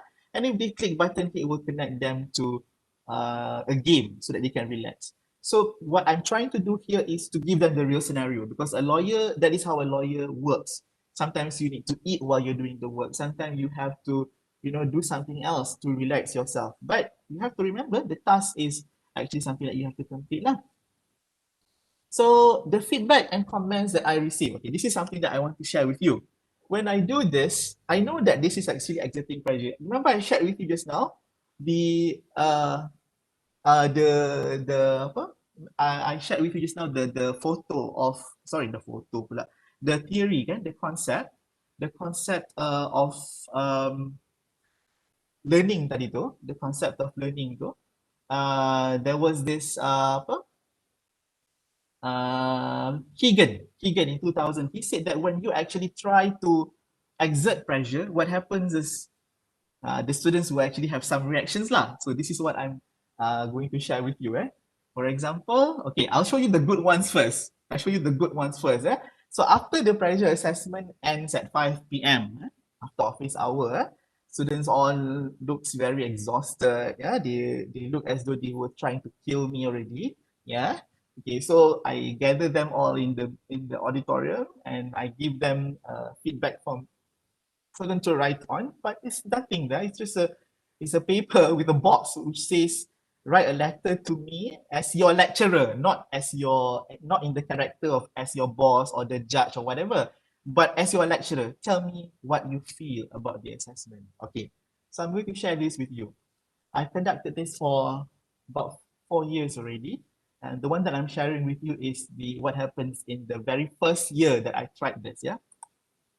So this is one letter from one of the students who feels that the assessment process has somehow benefited her. So she said, "Dear Dr. Sharul, no kipas-kipas this time." Because I told them, no kipas-kipas with me, no aircon. Okay?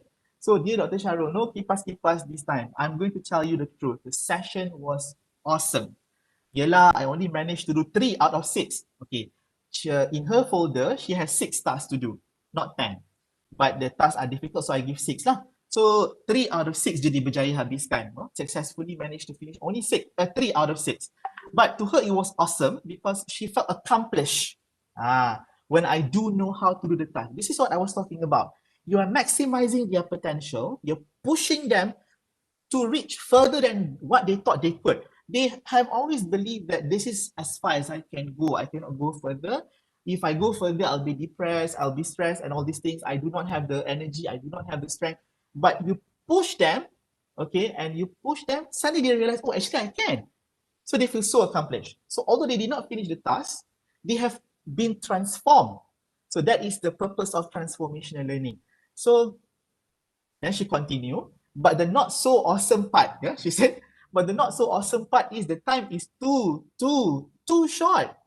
And the senior associate minta benda pelik-pelik because they have lawyers, real lawyers in the offices around the classroom, you know, and they have to meet these officers to update the progress of their work.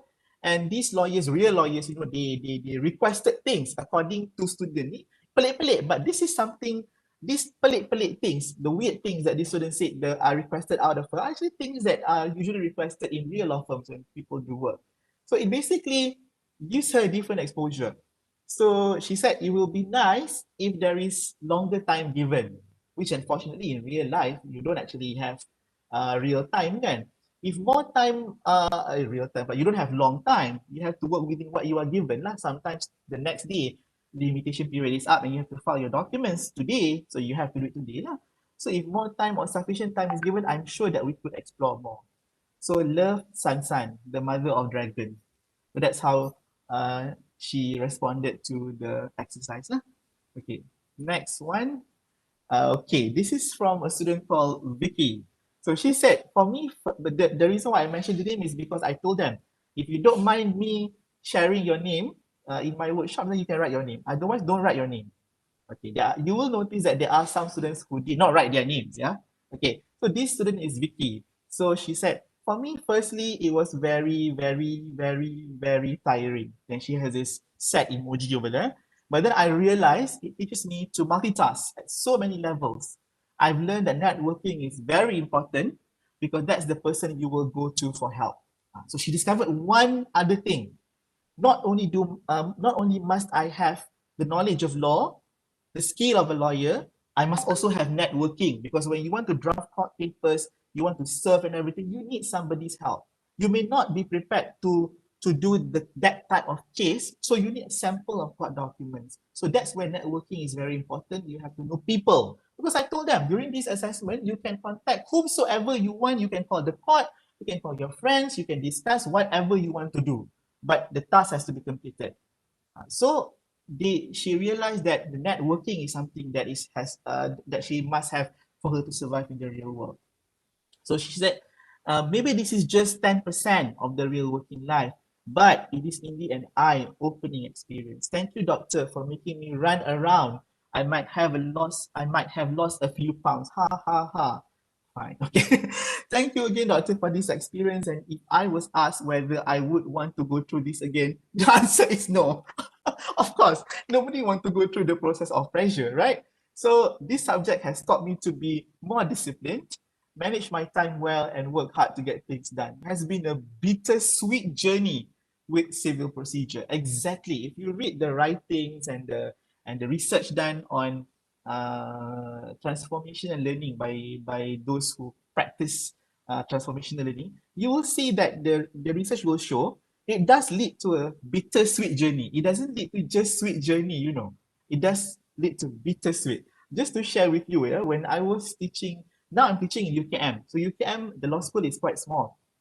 So you have about 90 students to 100, and the most is 115, 120 students per batch. So everybody will be learning from the same lecturer. Okay, so like when they go into civil procedure, they will definitely have me as the lecturer. They don't have any choice. But when I was teaching in URE, it was a big law school. So it was a big law school. One batch will contain about 300 over students. So for one particular subject, we have different lecturers teaching, and the students are given the options of choosing their lecturers.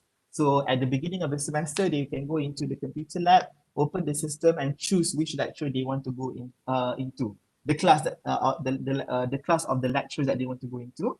So they will select. And guess who has the least number of students? Yeah, me. Nobody wants to go into my class because of the bittersweet journey. They just want the sweet journey. Because other lecturers are female lecturers who are very motherly, and here I am exerting pressure. Okay, so this is what I was trying to say. The bittersweet journey. So if you are looking for just sweet journey, so this may not be a method for you, because this method may make the students have bittersweet journey with you. But based on my experience, it does actually build a very long lasting relationship with the students. It does. Yeah. Okay. So another example. Yeah. This is in Bahasa Malaysia. Ya. Assalamualaikum warahmatullahi wabarakatuh, Doktor. Hari ini perasaan saya sebelum bermula pressure assessment ini sangatlah cuak. Takut. Tapi bila dah buat, saya rasa seronok. Tak adalah stres sangat, tapi saya give up tengah-tengah perjalanan. Okay. Sebab satu, you see, he's reflecting. Yeah? He's reflecting. Dia yang give up. So he can see that. Sebab satu task tu kena pergi sensory. Selain dari itu, saya okey je. Kesimpulannya, pressure assessment ni best. Sebab waktu CP1 dulu, CP is the subject lah. Saya tak ada peluang buat sendiri. Because they work in a group in the first part of the subject. So now, they're doing individually. So fortunately, fortunately,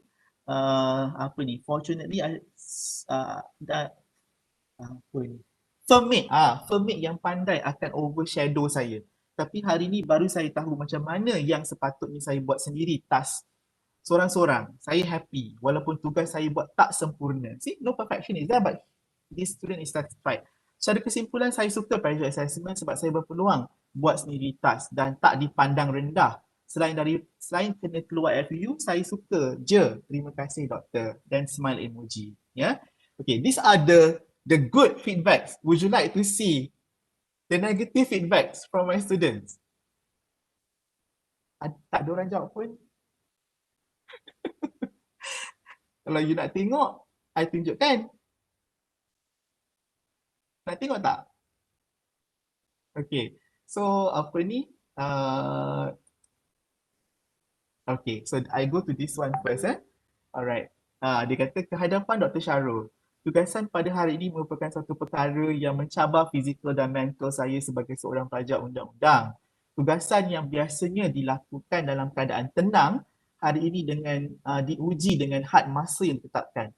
Suatu pengalaman yang pasti tidak akan dilupakan dan dikenang sepanjang zaman. Program pada hari ini telah mengajar saya untuk lebih menghargai masa, memanfaatkan sumber yang ada dan yang paling penting merancang dan menentukan pekerjaan dan urusan yang perlu saya lakukan.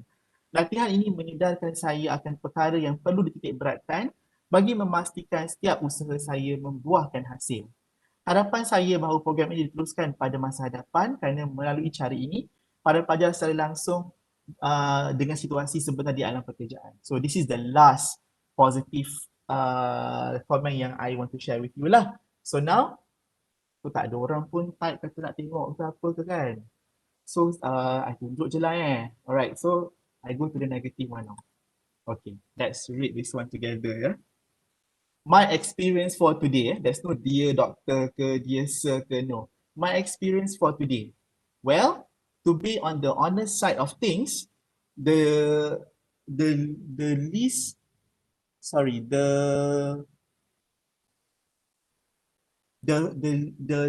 I think, I'm not sure what the student wrote over there. The least to say is you really get to know yourself even better when the pressure kicks in and time starts weighing down. The quality, on the other hand, is quite another side story as well. And to be frank, okay, my preparation for today was super mediocre, and being regretful of it, it is a must, but I must really never learn, but I never really learn from it. As to conclude, it's a fun experience because I know how actually I am and what needs to be improved at the end. Oh, this is also positive. Another one. Okay. I do not want to read this. Can you just find what is the negative word here? And don't write it in the chat box. Nanti kena apa ni pula kan. What is the thing that you realize here?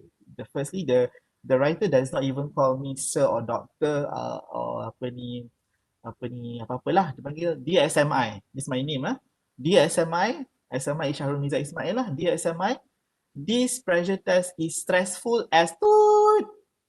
Can see over there. Please don't do this again. At least, please consider the resource, money especially in time at the end of the semester and nearly Raya. So you can see, this student is very stressed, okay, and he really reacted, okay, in a very, very defensive way. So there are students who reflect immediately. There are students who may need time to reflect. As adults, kita pun, not just them. Sometimes when people go against us, sometimes we are not able to reflect immediately. We need time. And then we will reflect later what we gain from that, how to change ourselves and transform and all these things. Okay. This is another one. Let's look at this one. To start with, all the tasks are pretty easy, except for the one taking picture. It was literally raining outside. The whole thing with time, and yet we are given mini lectures by our respectful guest lawyer. I'm in awe. You should know by now every single human being, even the most blur one in class, have all the templates. This whole assessment was on how fast we can edit the templates and translate from VI to BM. The fact that my whole 20% rely on this and I was so close to finishing but time caught up, not worth it, she wrote in capital letters.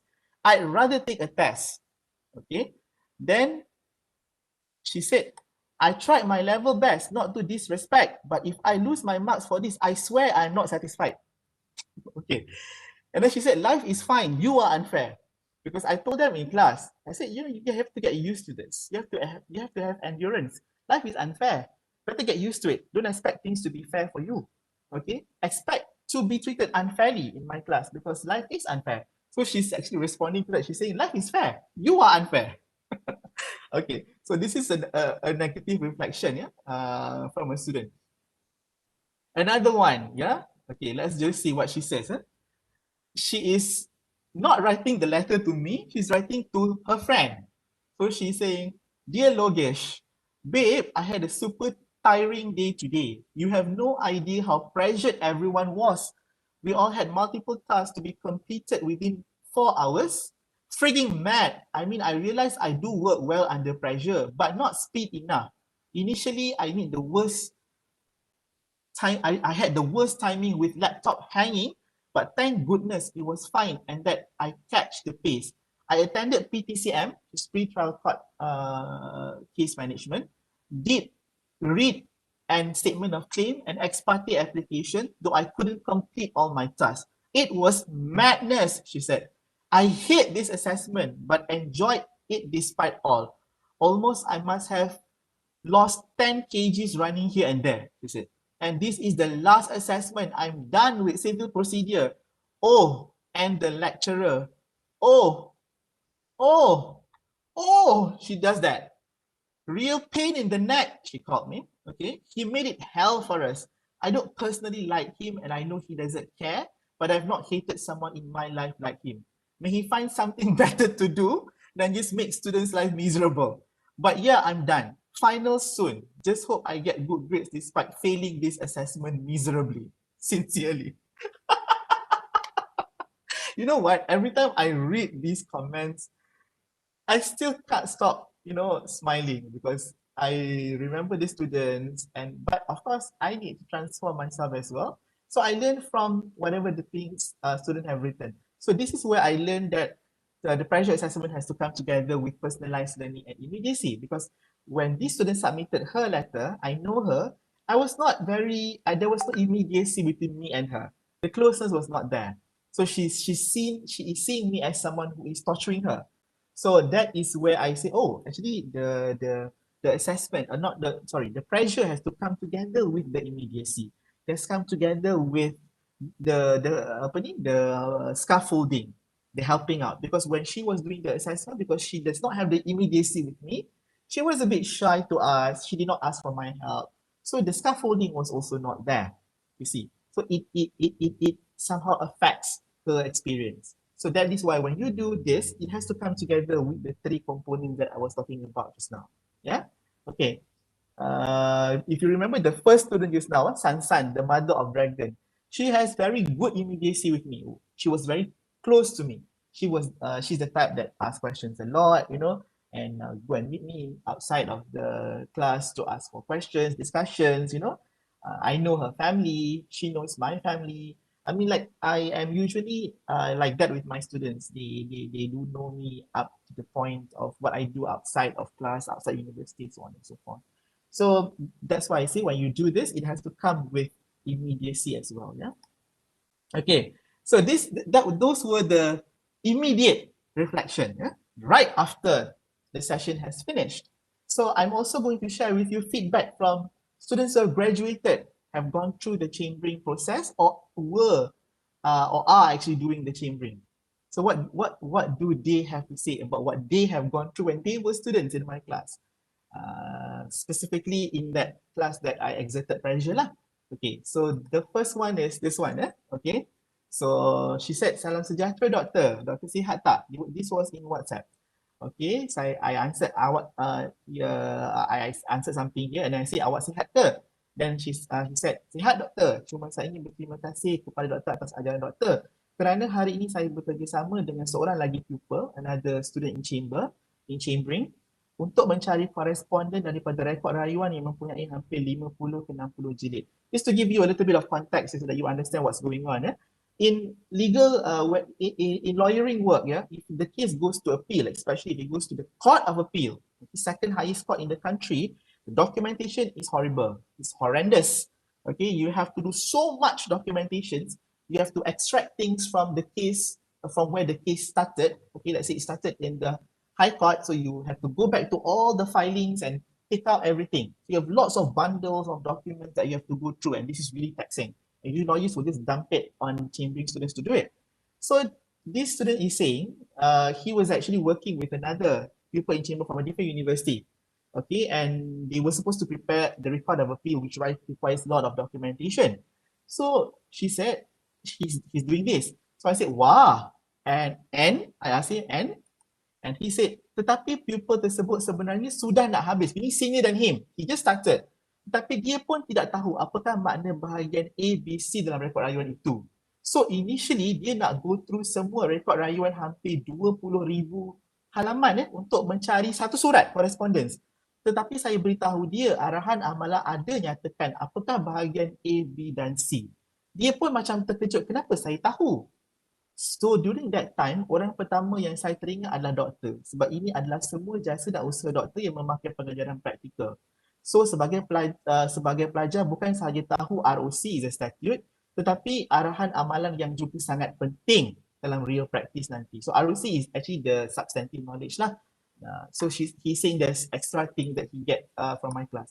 Then I said, oh aduh, your story made my day. Dia terus sejuk hati saya. I'm so happy for you. So dia kata walaupun tedious, this is the part I want to focus on. So the pressure, he knows. Okay, walaupun tedious masa belajar during CP, tapi ia akan menjadi sangat berguna dalam praktis nanti. So saya amatlah berterima kasih kepada dedikasi doktor dalam mengajar CP, bla bla bla bla bla. Okay, dan I said thank you apa semualah. Okay, so next one is this one. Okay, Assalamualaikum doktor. Waalaikumsalam. Doctor, all the training and emphasis in pleadings and over the small details is truly important. Okay, so I said, why? I said, my senior lawyer have been complimenting me. Okay, all those compliment goes to you. I said, oh, okay, what did you do? Then she gave me the thing that she did lah, striking out, seizure and sale, notice of application. These things, usually chambering students will not be able to do, but she knows how to do it. Okay, so my senior lawyer have been complimenting me, all these compliment goes to you. So I kata, can you do everything? Boleh tak you buat semua? Dia kata, ha. Dia macam, wow, your draft is good. I don't need to change anything. So I kata, alhamdulillah lah. So this is coming from the experience of pressure that she had in my class. But she said something. Oh, no, that's a different student. So this student over here, let's see over here. Dr. Mizan, Assalamualaikum. Free ke? I would like to ask something. I cakap, yes, apa tu? Satu soalan RM50. Dia kata, okay. Tapi doktor jangan marah pula tahu. Sebab saya macam tak sure ni. She's doing her work in chambering lah. So I did this and put this emoji. So you can see the immediacy is there, you see? The student and me. Although I'm strict and I exert pressure and all that. Tapi takut nak tanya lawyer ni sebab nanti mau tak dia cakap saya bodoh. Okay, setiap file ni I perasan dia tulis tau nama company insurance kan. Contoh macam Takaful lah, Pacific lah. Cuma kan, mana datang insurance company ni? Sebab bila buka file, ada je nama plaintiff, defendant, si motor langgar si kereta. So now I macam curious, kalau bawa kes ni kat court macam mana insurance ni masuk ke? Insurance ni cover for the damage or that je, yelah. So I bagi jawapan in voice note lah. And then she said, oh faham. Then she answered, okay. Then she said, this is the important part that I want to illustrate today lah. Okay, thank you so much doctor, you have saved me. I bukanlah nak cakap besar, but just now they really thought I don't know anything. So I dah siap lah draftkan memorandum of appearance and statement of defense tu. He macam amazed lah. Now only after lunch nak tengok I draft legal opinion. So I applauded her. Okay. And then she said, I feel like reality had just slapped me real hard for the things you have taught. She is actually one of the students who actually written the negative comment. So I feel like reality had just slapped me real hard for the things you have taught. So I would like to thank you for that. Dulu I selalu je mengeluh. Okay, then she said all these things lah. Then she said, nanti pesan budak fourth year enjoy while it lasts. At least dengan doktor kena marah semua ramai-ramai. Yang ni tergapai seorang diri. So I cakap dengan dia, you lah cakap. I cakap kan orang tak percaya pula kan. Okay, this is the last one I'm going to share with you. Okay, this one very short tapi the gist is good for us to share lah. So, Assalamualaikum doctor, I was your student from batch 31. I would like to wish you happy Educators Day. I like to thank you for teaching us through the semesters. Back in the days, I used to resent to your class. Okay, so it's one of the students who hated my class and me lah. I was such an irrational student, but as time goes by during my days in UKM, I realized that everything you've done to us were only because you wanted the best for us. I didn't score your subject, unfortunately, but I'm proud to say that I've decided to practice civil litigation. Your teaching has enlightened me in so many ways. Thanks to you, doctor, I'm now confident standing in front of the judge and currently working on my advocacy skills. Thank you for being such a great educator to me. I didn't what was it again? I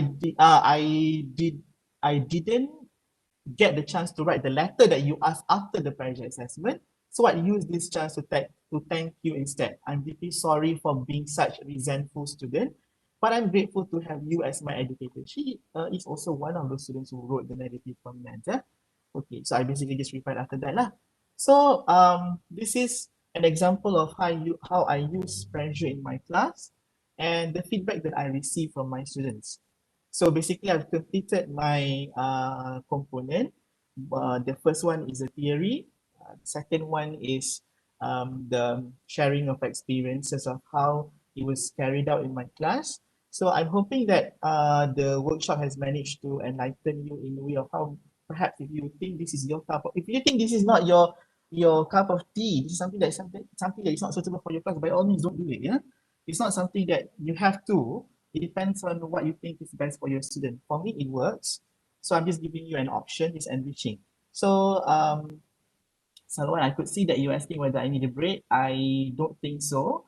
We can just open question and answer session, and perhaps after that we can just end. Thank you very much. Okay, for those who would like to ask questions, you may want to unmute yourself or you may want to put it in the chat. You are welcome to do so, please.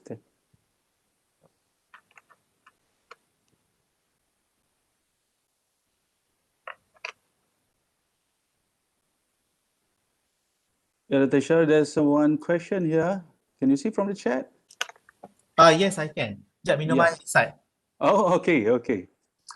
Okay, so how do you draw the line between creating positive stress to students without making the students absolutely loathe and badmouth about your class? Well, two responses. Firstly, Okay, firstly, there is of course positive and negative stress. Now, I am not from someone from the medical background or psychological background, but I did some reading on my own, basically to understand this. It basically, from my understanding, the good stress usually happens if it's not prolonged or if it doesn't happen in the long term. So basically what I did was, it was just one day.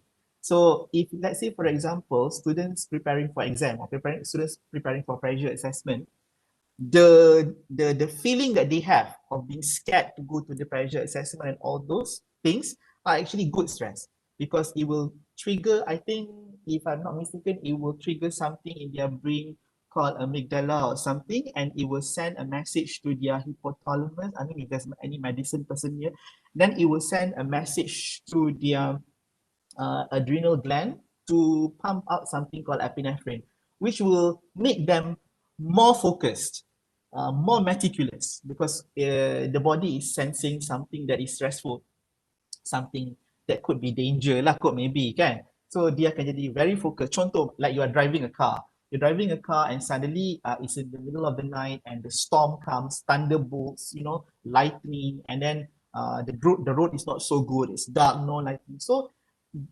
your mind will send a message for your adrenal gland to pump up that so-called epinephrine thingy, because I don't know what that is, but I know that it will make you more focused and you will be actually more meticulous, more careful. Suddenly you're sitting upright, looking very carefully outside of your car to see whether or not there's danger in front of you. So this is where the best results will come out. You apply it to the student. So at the end of the session, they will have the feeling of satisfaction. So same like when you go for bungee jumping or you do something dangerous, you will feel very nervous, you will feel very stressed, but at the end after you have done it, you feel very satisfied. So that's the good stress. The bad stress, if it's going on for a very long time, okay, but even then, that's why I say that's my first response. Even then, second response is that even if you do it prolonged, it becomes something called chronic stress. Yeah, the good stress is acute stress. So the chronic stress ni, it will lead to two possible things happening. Either you will develop tolerance for the things that you are actually enduring, or you will actually flee the situation, meaning you leave it. Okay, but the thing is, that's why I say, if you do not want your students, kalau you nak buat long stress pun boleh, because I try buat chronic stress ni, I try buat lama, maknanya in the 14 weeks tu I tried 5 weeks is for them to actually do drafting. It's quite stressful, but that's why it has to come together with tadi yang tiga elemen tu. The immediacy has to be there, your closeness with them, the personalized element has to be there, and also the scaffolding has to be there. Then instead of developing hatred towards it and fleeing the situation, they will develop tolerance. So that is my response to the first question. Hi, Dr. Sharul, I have a question. Is that Dr. Rajan? Yeah. Firstly, thank you very much for sharing the interesting session and the passions you have for your students. And my point here, Sharul, I think, again, could be my opinion, and I also have the similar experience. Most of the time, the student come back, it's not because of what you thought or what, the passion you have shown to them. They feel that you really care for them. You see? So my point is, can we exert same kind of things without a negative connotation? More on the inspiring way, instead of creating a pressure or something on them, because I'm not sure what kind of feedback you're getting, how many percent actually comes back to you. Okay, may I answer the question, Dr. Rajan? Yeah. Okay, two responses. The first response is to the question, can we exert something more positive instead of exerting pressure to the students to receive the same outcome? I would say the answer is yes, you can, because I do exert positive things in because it's 14 weeks, there are times when I also exert those things as well. So I think the answer is yes, but I don't think I will be able to answer that question solidly now because I don't have any evidence to support myself. But I think you can. I think you can get the outcome either by using pressure or using other methods. But my experience, which I share with you today, is something which I find to be most effective is the pressure. Because I use both, and my experience tells me that the pressure works better for certain skills or components of industry readiness that I need from my student.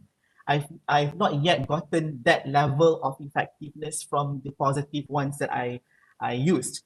I do get some effective outcome from the positive things, but I for other things, not for the ones that I'm looking for, like endurance, resilience, and all those things. But as I was saying to you, the answer is based on my experience, the one that I use. Yeah, Dr. Sharul, I agree with you. You have done a wonderful job, but how many damage we have caused, we don't know. Okay. Students will be damaged, will not come back to us. You see, that's my concern. So we can make it in the positive manner, even they're not part of our ship, not in our ship, they're still not damaged. That's my point. Yeah, okay, can, no problem. I think if you would like to try that, I think I think you can. Yeah. And another thing is also, Sharul, not all of, see, our job here in lecturing, we are not trained to be a lecturer, no? It all comes from individual skill. We are not given this kind of training. So to expect from lecturers to do that follow-up after they graduate is going to be tough job. And once we upset the students, very difficult for us to put them back into the right perspective. So I think before that, we need to be very, very careful. You know, I agree with you. You have the caliber, you have the capability to do that. But I'm not sure whether every one of us has that. You know, that's my point. Again, thank you very much for your sharing, and I hope you continue and create more successful lawyers. I believe so. Thank you very much, Dr. Thank you, Dr. Rajan. I appreciate the opinion. I think it's quite normal for us to have different experience, and I think that's very healthy. So that's not a problem at all. In terms of the damage, I come back to the thing that I said just now. That's I actually have not shared with you because there is an article and research that I've done on this. It's basically the outcome of the thing that I've practiced lah. So basically what you said is right. Some students are upset, some students are okay, and all those things. So that did happen. So I was hoping just that one part of the course where they will try to reconsider what they think and what they believe, and to just reconsider that part. And in terms of the the damage just now, you can try to minimize by accompanying those things with the three components that I said just now. But then again, it's really up to you. If you feel that this is not something that is good, that is suitable for your class, by all means, don't do it. That's fine. No problem at all, Dr. Rajan. The reason why, Dr. Sharo, reason is from my experience. I don't know about the others. I always do well if I like the course and I like the lecturer. That's my point. I'll take all the trouble and I'll do well in the course from the day one I start learning until now, So if in between you upset the student might completely lose interest in the subject if you're not careful. Because the students are carrying a lot of subconscious thing in them, we don't know. We only see the student for the class, now we don't know what's going on in their back of their mind. A lot of other issues going on behind them in their mind, Yeah. And somehow they even come to the class for comfort. Because a lot of pressure they're going through out there, they cannot manage it, especially at this moment, So we add on pressure to them somehow, it's going to make them worse. Okay, I respect your opinion, Dr. Rajan. Thank you very much for sharing. Okay, bye. There's another question by Dr. Yashar, Dr. Sharul. Yes? Yes, in which platform or using which tool did you design that website for pressure assessment? He would like to know which particular tool are you using? What particular tool? Yeah. I used Wix. It's just drag and drop. Even if you're not someone who knows how to build website, you can still just you can still just cope up with it. Yes, yes. Wix.com, yeah? Wix.com. Yeah. Okay. There's another long question here. Okay, in my department, we don't have many thought students, mostly research students. They are in constant stress. How do you think we can tune our approach to create good stress so they see the workload is worth it? I'm in student advisory team within my department. A small number of masters or PhD students are stressed so much by the SPs they drop for any advice. Okay, so I do not actually practice this method with my masters and PhD students because the outcome that I'm looking to reach for them is different from my undergraduate students. Because with my undergraduate students, I am trying to produce lawyers who have the endurance because that's what the industry needs. But with PhD and master student, most of them are doing it because they want to be lecturers or they want to just because they want to have the master's degree or the PhD. So the outcome is not because they want to work and to work in an industry which requires them to have that kind of skills. And usually masters and PhD students, they are more experienced. They already have that skill. They already have that endurance. Yeah. So with my masters and PhD students, I do not use this method. So I basically use a different method with my masters and PhD student. It's something else, not this one. Any other questions? Please don't worry if you know, for me it's all sharing. If it's like something that can be useful to you, by all means do it. If it's not, then no problem at all. Anybody, any questions? Yes, you may want to unmute. You're welcome to unmute or type in the chat section.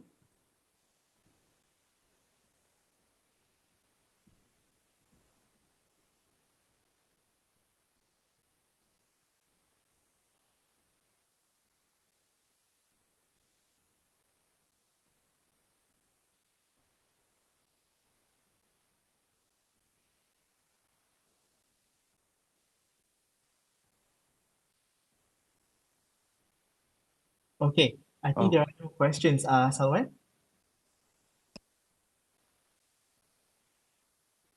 Okay, no more question, Dr. Sharul? Yes. Okay, do you have anything else that you would like to share, or we just adjourn now? Yeah, okay. I just would like to say thank you, everyone. And if you would like to keep in touch, just email me at my email address, okay? And if you would like to ask any questions after this, you may also email me, okay? And like what I said just now, I just would like to stress here that there are many methods of teaching, and I do not use just this method for my teaching. There are many other methods as well. There are many options out there. So you can actually choose which suits you the best. And I hope that what I've shared with you today is one of the options that you can find useful for your class. Otherwise, if it's not, then it's okay, no problem. Okay, thank you very much. Yeah, definitely. Okay. Thank you, Associate Professor Dr. Sharul Mizan, for an enlightening presentation and sharing.